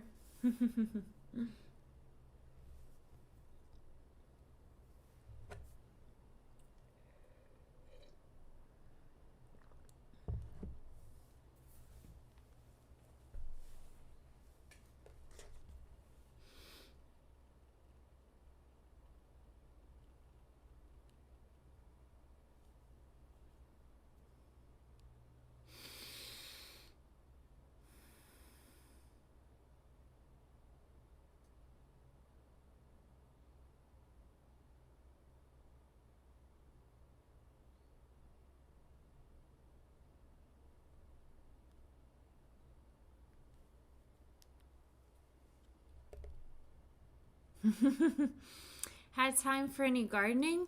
No, my schedule's been pretty busy, so I just haven't had a ton of free time for gardening. On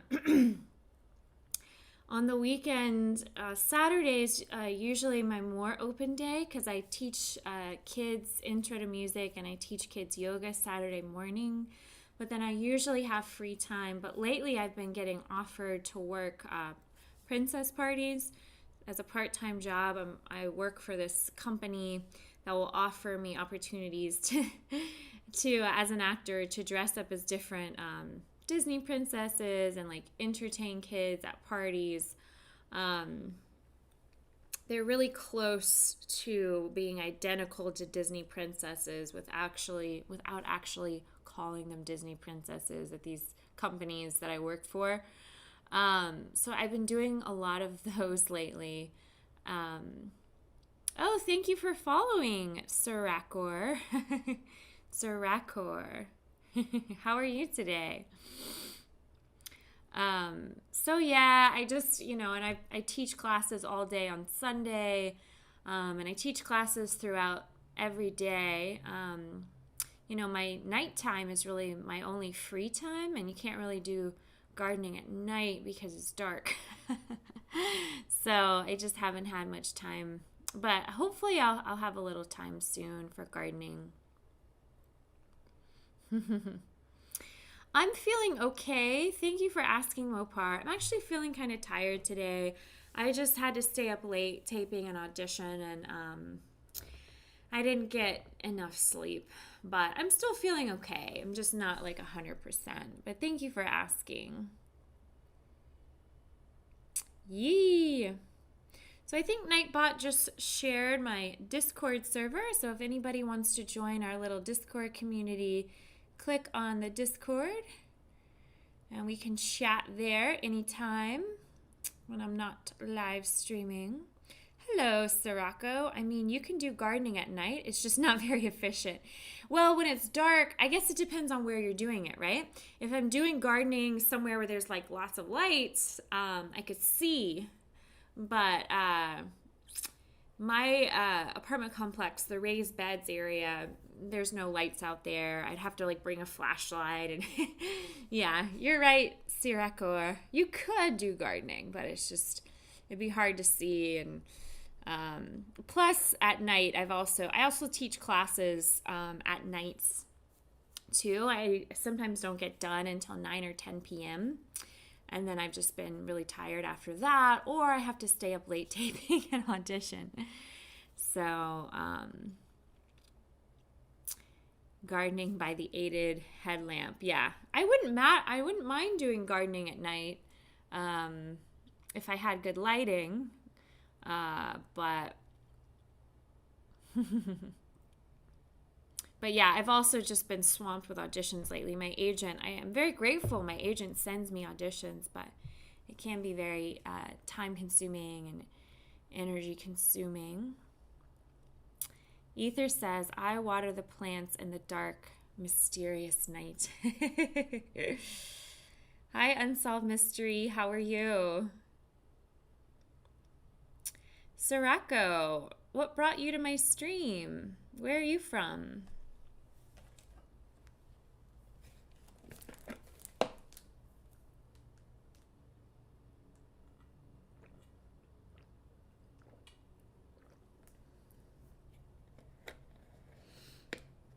Okay. I was like, what should I say?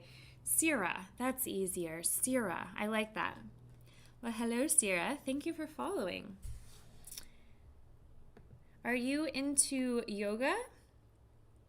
Oh, you're from Germany. Country of potatoes, beer, and war. Well, we don't export the last one anymore. Oh, wow. Goodness. Well, thanks for saying hi all the way from Germany. Have you ever practiced yoga before? Do you do any gardening yourself?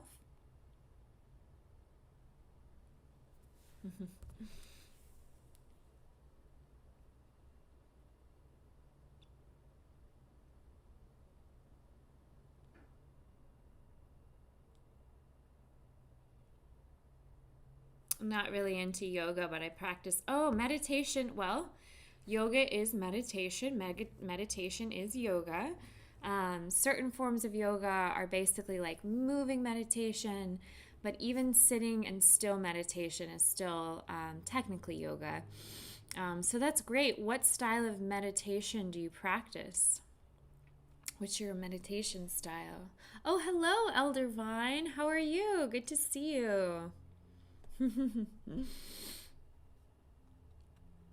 Germany makes good cars. Yes, they do.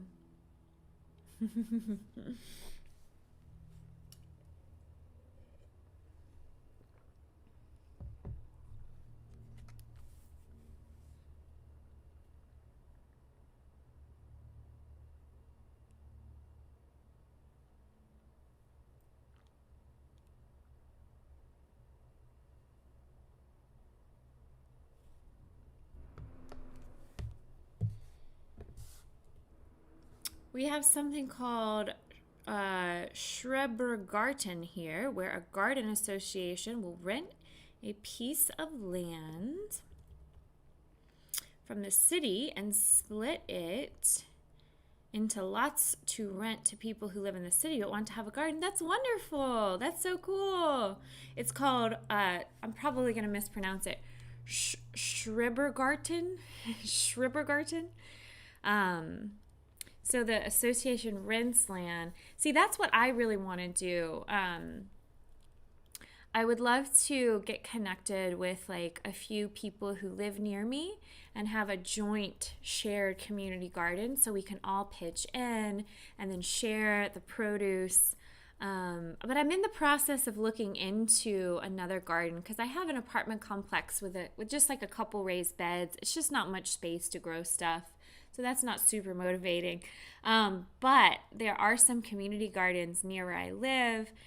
And I've been looking into purchasing a plot where I can collaborate and hopefully get a shared plot with some friends and start gardening here near where I live. Because growing your own food, that's really the only way to know how healthy the food is when you grow it yourself organically, correctly, then you know you're getting the optimal amount of nutrients. Otherwise, you probably have to eat tons of store-bought produce to get all the nutrients you need. Hi, are you a dancer? Yes, I am a dancer, actually. One of the studios where I teach yoga and Tai Chi is a dance studio. So I get to jump in the classes when I can. So I do take the salsa, the heels classes, and any of the other classes. But I grew up as a dancer. I started dancing at a very young age when I was like 3 years old. I took jazz, tap, and ballet all throughout my adolescence. And then since then, I will perform in musical theater where I'll do different styles of dancing. But dancing is just like yoga in many ways. It can feel like meditative movement. And it's just really healthy to move the body. And it's a fun way of exercising. So yes, I am a dancer. What about you? Are you a dancer? Just try splits, hardest ever. Yeah, splits are one of those things you have to really be patient with yourself about. So in yoga, we often practice half splits first. Just be really gentle. It's a slow, gradual progression. When it comes to splits, a slow, gradual progression. We have a few hundred square meters of garden. Only condition is that you have to use 30% of the area to plant vegetables so that people don't just use it as a vacation home. Well, that's fair. That is fair. Yeah, I used to be part of a community garden here in Atlanta where a lot of the produce, we would donate it to shelters and things. So that's so exciting. So are you a part? Do you garden yourself, Sierra? Or do you just know about this stuff that's going on in Germany? But do you partake in the gardening? I like Roomba. Yeah, Roomba's really fun. I like Roomba too. I don't follow a specific meditation style. I just pick up whatever works best for me personally. Okay. So is there a specific style of meditation that you resonate with most? I'm just curious. I love learning about different styles of meditation. Yoga can be viewed as moving meditation, same thing as Tai Chi. Still meditation, when you're sitting in a position, can have many benefits as well. So sometimes I will just sit in stillness and bring all my attention to my breath. Sometimes counting the seconds of my breath, or sometimes I'll silently recite a mantra. But I was just curious what styles of meditation you like. I'm afraid of doing splits. Yeah, well, at this point, I wouldn't recommend just pushing yourself to do a split, but trying the half splits that we often do on the live stream here, the half split variation. Like this, you start in a runner's lunge, and you start by breathing in as you lunge forward, so that stretches the hip flexor, and then breathing out, shifting your hips back. This is called a half split. So starting with a half split is good at first, and then eventually you can work your way to more of a full split. But again, maybe just start with the half split first. No reason to rush. My parents own one, and it's pretty much their only hobby, as my dad used to be a gardener. Oh, I worked there pretty much every summer as a kid. How cool. Still meditation works best for me, as I don't like to focus on more than one thing at a time. Yeah, no, that makes sense. Still meditation can be very, very calming. Have you ever done a candle meditation where you focus your eyes on a candle? Or do you ever do any mantra meditations, or do you close your eyes?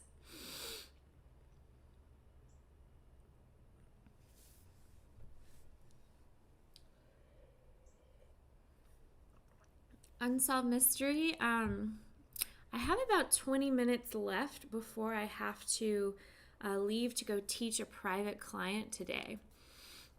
So if you wanted to share an unsolved mystery that'll take about 20 minutes, feel free to share that. I'm just going to have to take off at 2:30. I have to go teach a private client then. But yeah, feel free to share a story if it's about 20 minutes long.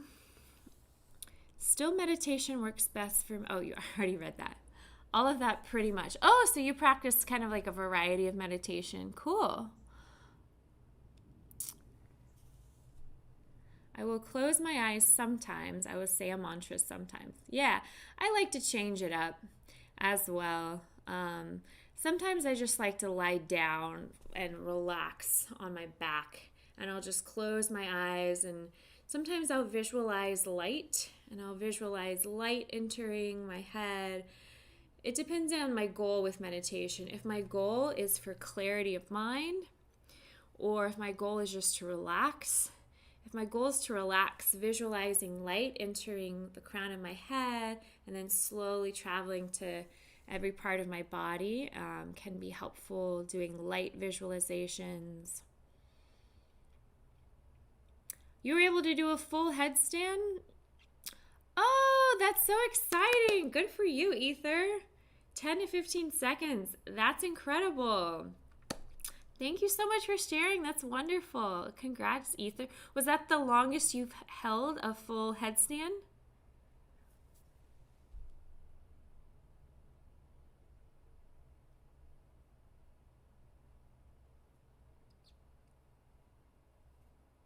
Yeah, we should do that candle meditation in the fall. That sounds like a great idea. I could do a guided candle meditation here, especially in the fall time, maybe at nighttime. That would be great. So when you say environmental meditation, do you mean you look at something in nature? Your eyes are focused on something in nature? Or what do you mean by environmental meditation? Yeah, absolutely, Mopar. I agree with you.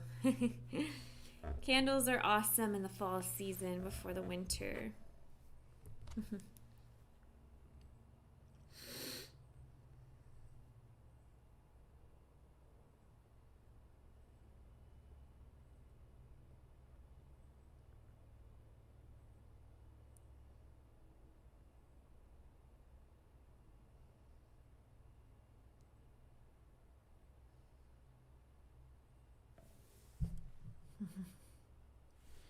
For me, it's usually saying my mantra and looking at myself from a third person view. Okay.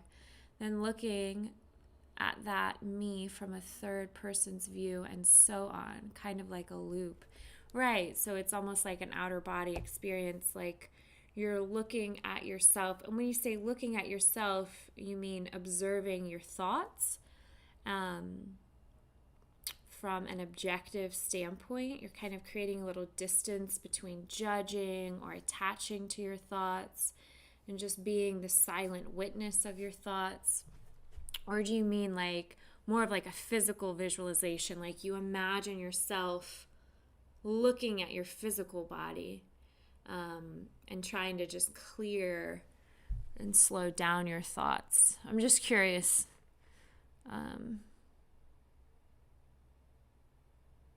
That's pretty interesting from a third person.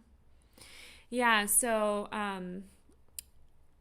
there's a form of meditation where you're basically trying to observe what's going on in your mind and observe everything that's going on without judgment. Oh, looks like I'm being rated.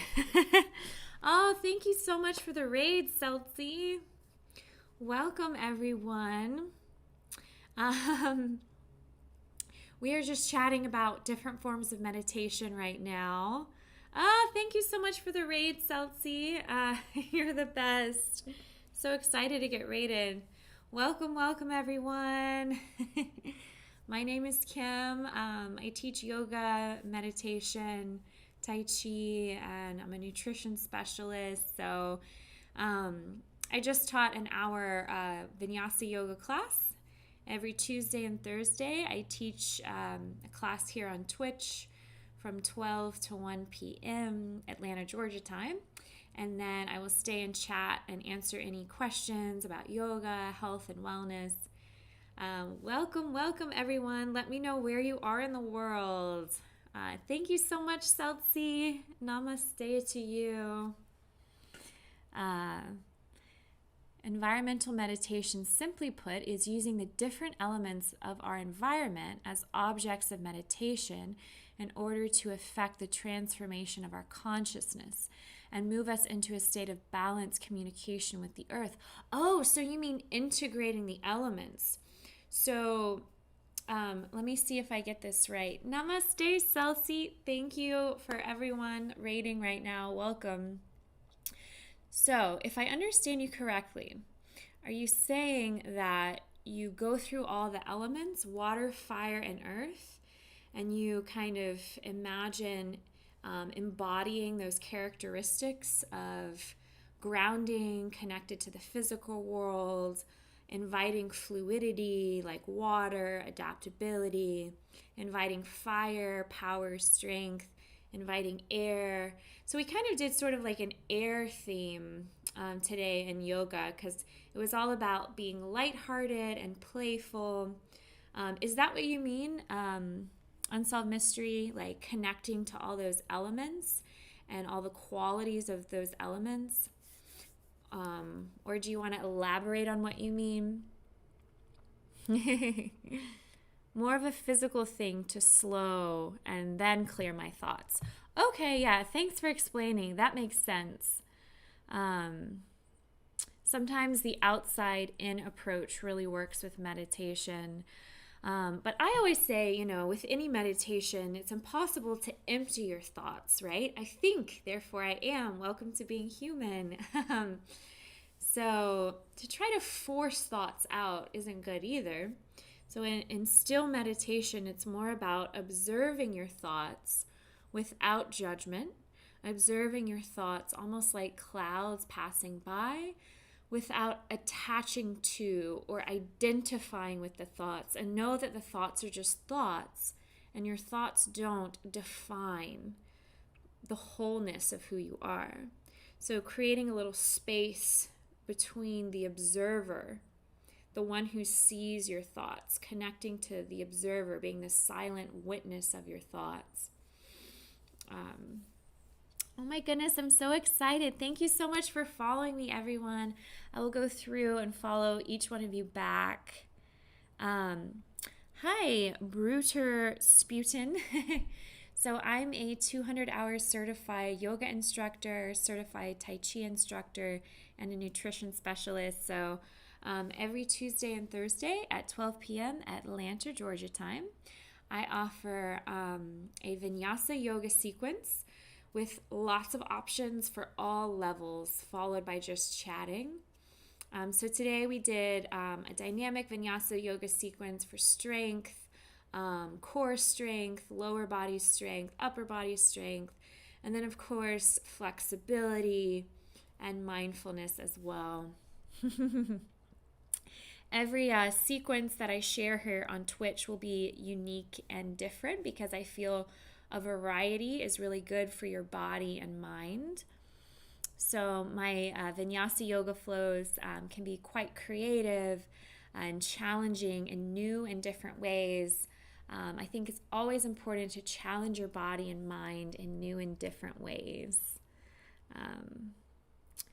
Seltzi Squad surprise. Yes, thank you so much, Seltzi. Namaste. Hello, Ninera 90. How are you today? Oh, environmental meditation, simply put, is using the different elements of our environment as objects of meditation. Okay, I think I read that. Okay. Sorry, I'm catching up with the chat. Cogito ergo sum. That's my personal mantra while I meditate. What does that mean? I'm not familiar with that one. What does cogito ergo sum mean? Sounds beautiful. Am I saying it correctly? Cogito ergo sum. Channeling energy from the environment to my body to restore or replenish my sources of energy. Oh, fascinating. So it's like you're channeling energy from the environment. That's so cool. I love that. Alas, I need to get back to the work computer now. Thank you so much, Seltzy. I appreciate you so much. Good luck with your work. Hopefully we can chat later. I love to chat with you more. Thank you so much for the love.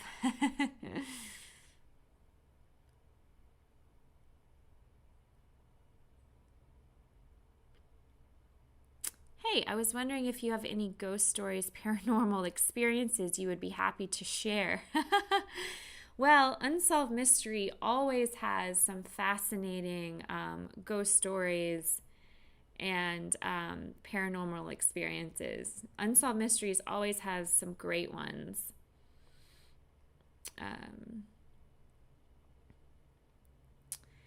And I think all of those stories are pretty fascinating and interesting.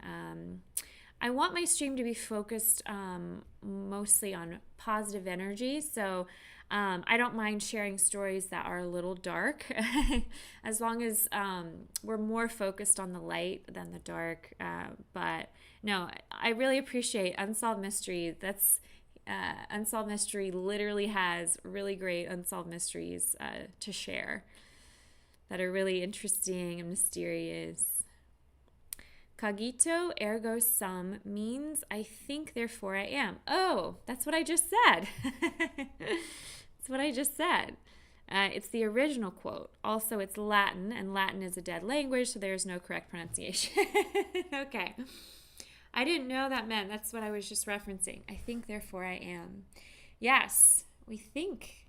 We have consciousness. We have thoughts. We have a mind. Therefore, we are conscious. Yes, Unsolved Mysteries has billions of stories. Last story was like a little too scary and dark. No, it wasn't your bad. I mean, I don't mind sharing any stories that you guys want to hear. I just wanted to focus more on positivity and inspiring people to take care of your health and wellness.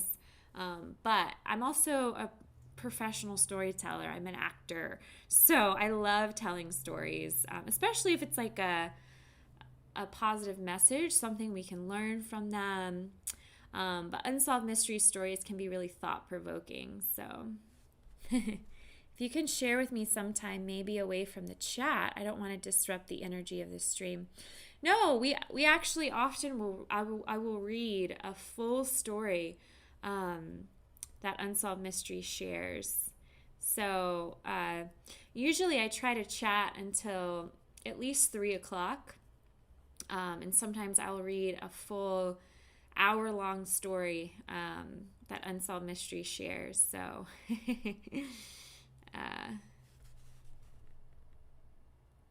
Latin isn't necessarily a dead language, but it's the root for Spanish, French, Italian, and a few other languages.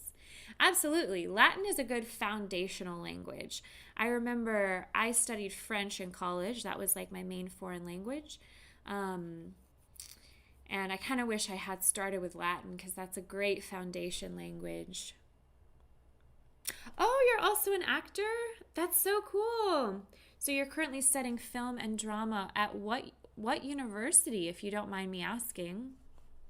Unsolved Mystery, you studied French as well?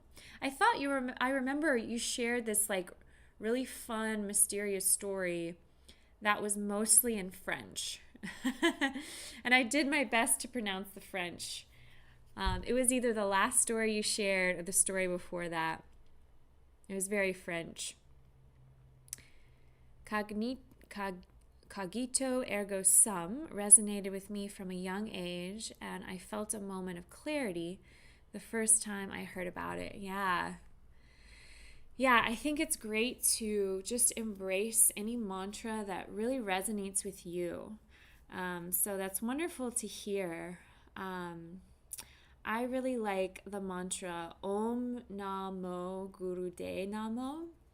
And I also like Om Nanme Padme Om, which means healing. I gravitate towards different mantras as well. Kind of depends on the day. Sat Nam is always a simple mantra. which just basically means Sat Nam, means just connecting to your truest self, your most authentic self. And many of us believe that we're spiritual beings having a physical experience. So Sat Nam is a mantra to connect you to that deep spiritual place within you, and to remind yourself that you're more than just a physical body. So I like Sat Nam. The University of Essex. You live in England. Wonderful. That's so great. So are you studying any particular acting techniques?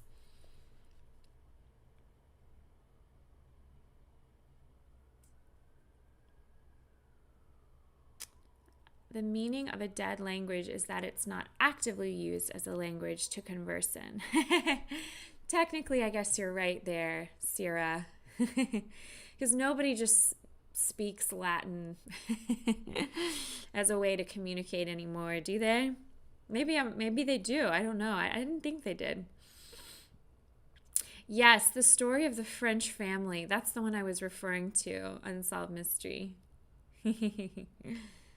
What kind of acting technique are you studying? Stanislavski, Meisner? I have a lot of experience studying Stanislavski, Meisner. Basically all of them I've studied at some point. I was a theater and performance studies major in college. And since then, I went through a whole Meisner intensive training. And right now I'm studying with this amazing teacher, Peter Frechette. Peter Frechette is a 2-time Tony nominee and an Emmy nominee, and he's teaching at the Robert Mello Studio in Atlanta. And I've been taking a scene study class with Peter. Peter incorporates a variety of different styles, and taking his class has really helped me explore the craft in new ways. That's the thing about the art of acting. It's like any other art. There's always more to learn. If you ever reach a point where you feel like you've mastered it, that usually means you're stagnating and you're stunting your growth. So I always try to keep an open mind and an open perspective when studying the art of acting and the art of anything, really. I've been studying a lot of theater practitioners, such as Brecht, cool, and Steven Berkoff. Any particular techniques you resonate with the best? Latin is really used for science nowadays. Yep, when coming up with genus and family names. Yep, that's a good point. Unsolved Mystery. Yes, so much to learn.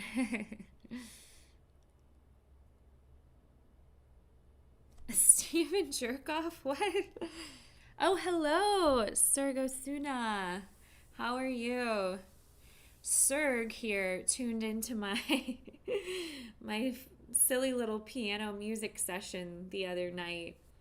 How are you, Serg? I remember you, of course. Yeah, I accidentally started the stream and I still had that title on it, piano and music. And then my friend Mopar here was like, did you forget about the piano and music? Because every Tuesdays and Thursdays I teach yoga. We don't do piano and music on Tuesdays and Thursdays. But it was just, I goofed up and I forgot to change the title.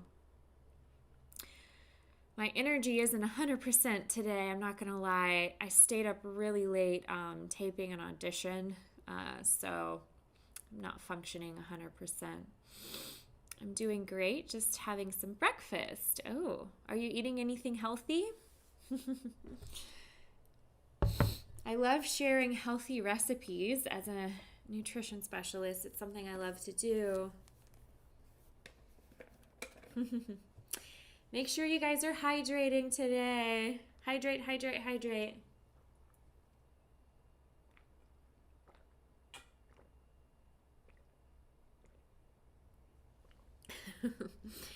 Drinking right out of this giant jug.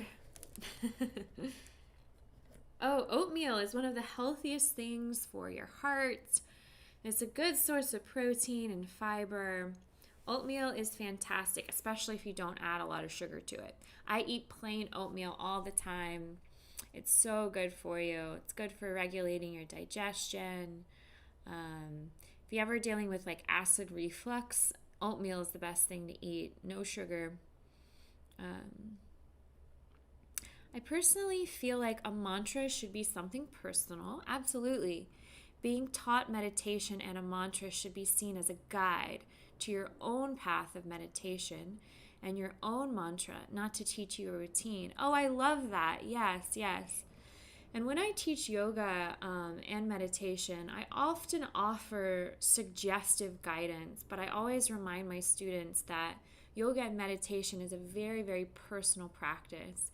And it's important to practice it in a way that really resonates with something deep and personal within you.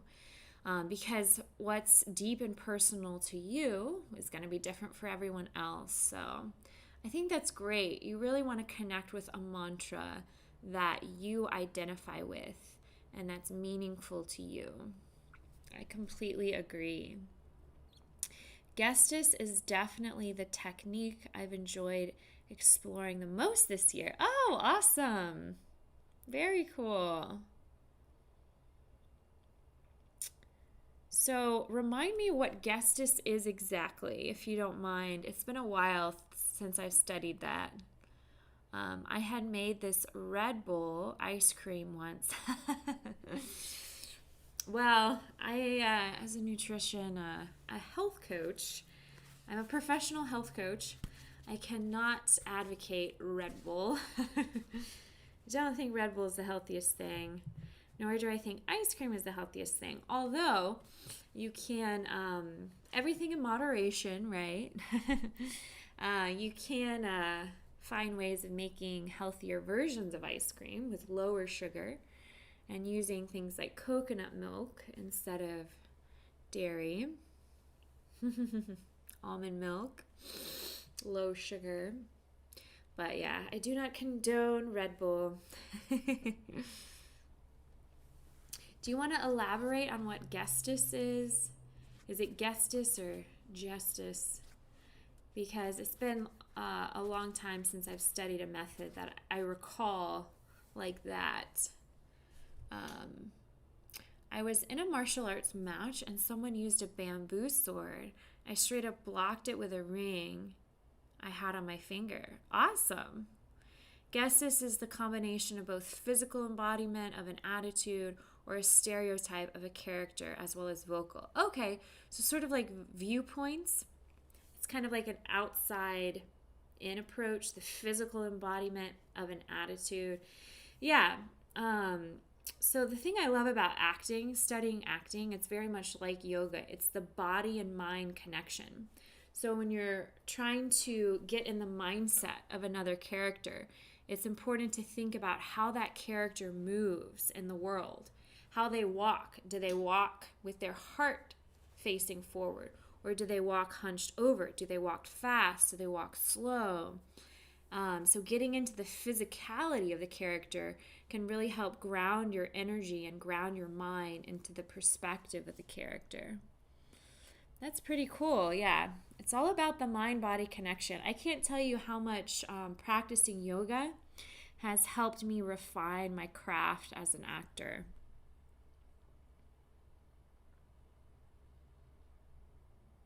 And also vocally, does this character breathe? Are you breathing like your character? Does this character speak from a diaphragmatic breath, or does this character have a soft, meek voice? All those things can really help ground your energy into your character. I noticed the term namaste is often used in the yoga world. What does it mean? So namaste essentially means the light in me honors the light in you, or the goodness in me honors the goodness in you. Yeah, I bow to you. That's kind of what it means. It's a way of saying hello and goodbye. It's just the light or the goodness in me honors the goodness in you. Usually I conclude my practice by saying the light in me honors the light in you. Namaste. What's interesting is that whenever I talk to someone with their own path of meditation, it seems to be based on a deep-seated desire of theirs, which in turn is based on a deep-seated fear of theirs. Yes, no, that is very interesting. Our desires are often related to our fears. Many of us have a fear of dying, a fear of the unknown, a fear of uncertainty. So a lot of our mantras can be related to overcoming those fears.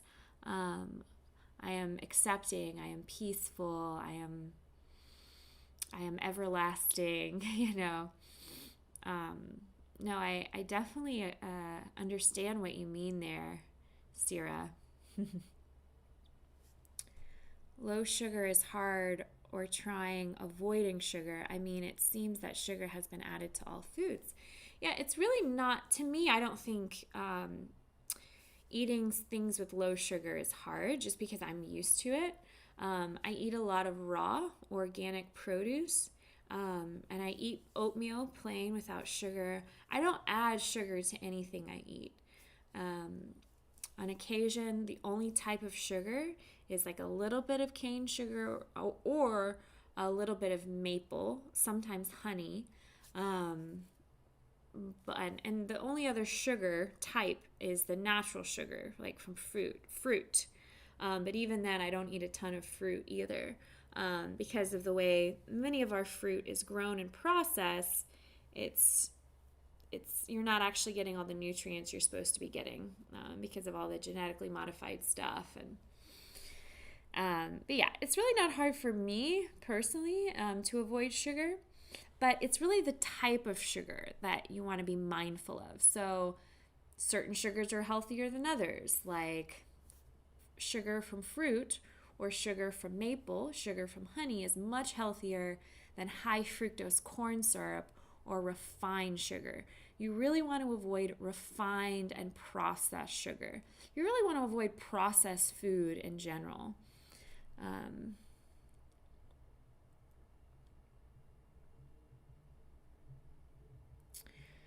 So if you can figure out how to avoid processed food, you might find it easier to avoid the unhealthy type of sugars. I saw some of the connections between acting and yoga during my studies this year. Oh, yes. Yeah, so I used to teach a class, Yoga for Actors, at the Robert Mello Studio here in Atlanta, where I would talk about how certain breathing techniques and certain yoga practices are a great warm-up for actors to help you get grounded, centered, and focused for your acting work. Because when you're acting, you're really grounding yourself in those present circumstances of the story, which is what we practice on our mat. Letting go of the past, letting go of the future, grounding ourselves in the present. And that's what you do as an actor.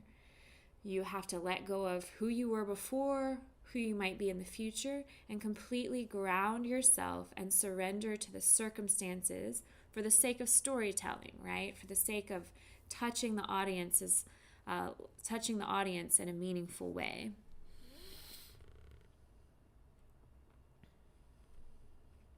I'm so happy you found my stream too. I'm so grateful for Celtsy for rating. So technically, when a guy walks by another guy and slightly lifts his head to show respect, yeah, respect, a little head nod, that's sort of like saying, namaste, bro. Exactly. Aw, thanks, Dante. Dante knows all about natural sugar that's healthier, honey.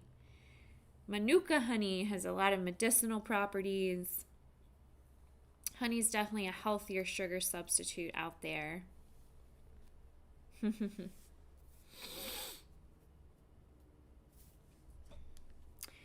Well, I've had such a great time meeting new friends. Unfortunately, I only have a few more minutes before I need to leave. I have to go teach yoga to a private client. And then I have to go teach 3 other classes today. So I'm going to have to take off here in a few minutes. But if you have any final questions, qualms, queries, comments, please let me know. Any closing any closing comments or anything you want to share, anything you want to ask me real quickly. But I will be back Thursday at 12 p.m. Atlanta, Georgia time. I will sign on at least 15 minutes ahead of time to just chat and ask for any specific requests from you guys, something particular you might want to work on for the yoga practice. And then Thursday, I'll be able to stay later. So I'll have more time to chat afterwards on Thursday. So Unsolved Mystery, if you want to share your story on Thursday, we could do that. It was lovely meeting you too. And I look forward to coming back. Well, I look forward to seeing you again. I'm following everyone back to... thank you. Thank you, Sierra. I hope you have an amazing day too. Don't let anyone disturb the peace in your mind. I appreciate that sentiment. Thank you for all the follows, and thank you to John for the bits. Really appreciate the bits. Thanks for all the feedback and all the stimulating conversation. Yeah, Unsolved Mystery. Come with a good story, and I'll read it on Thursday. I'll have a lot more time on Thursday.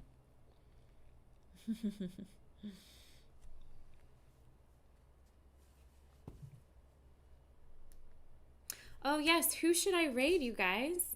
Any suggestions? I'd be happy to raid one of your friends before I go. You just tell me, and I'd be happy to raid anyone you guys suggest. Especially if it's somebody who's promoting health and wellness and fitness, or any type of art. As you know, I like art. So...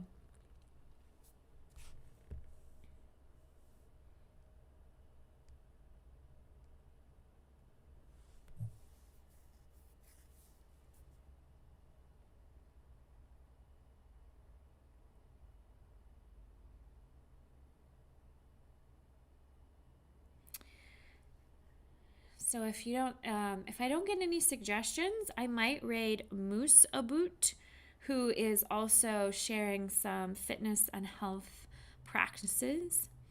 Moose Aboot. Oh, no worries. If you don't have suggestions, I'm gonna raid this guy, because he's also sharing some fitness and and Techeslia. Yeah.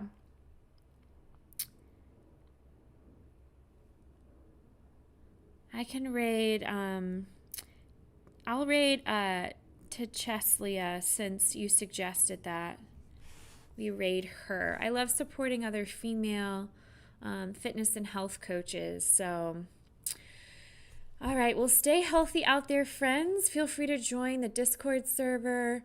And I hope to see you back here Tuesday at 12 p.m. Atlanta, Georgia time.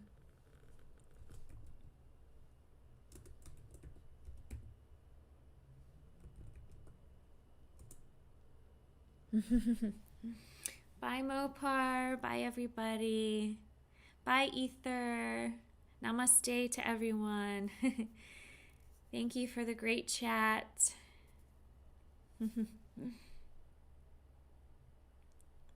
Take care.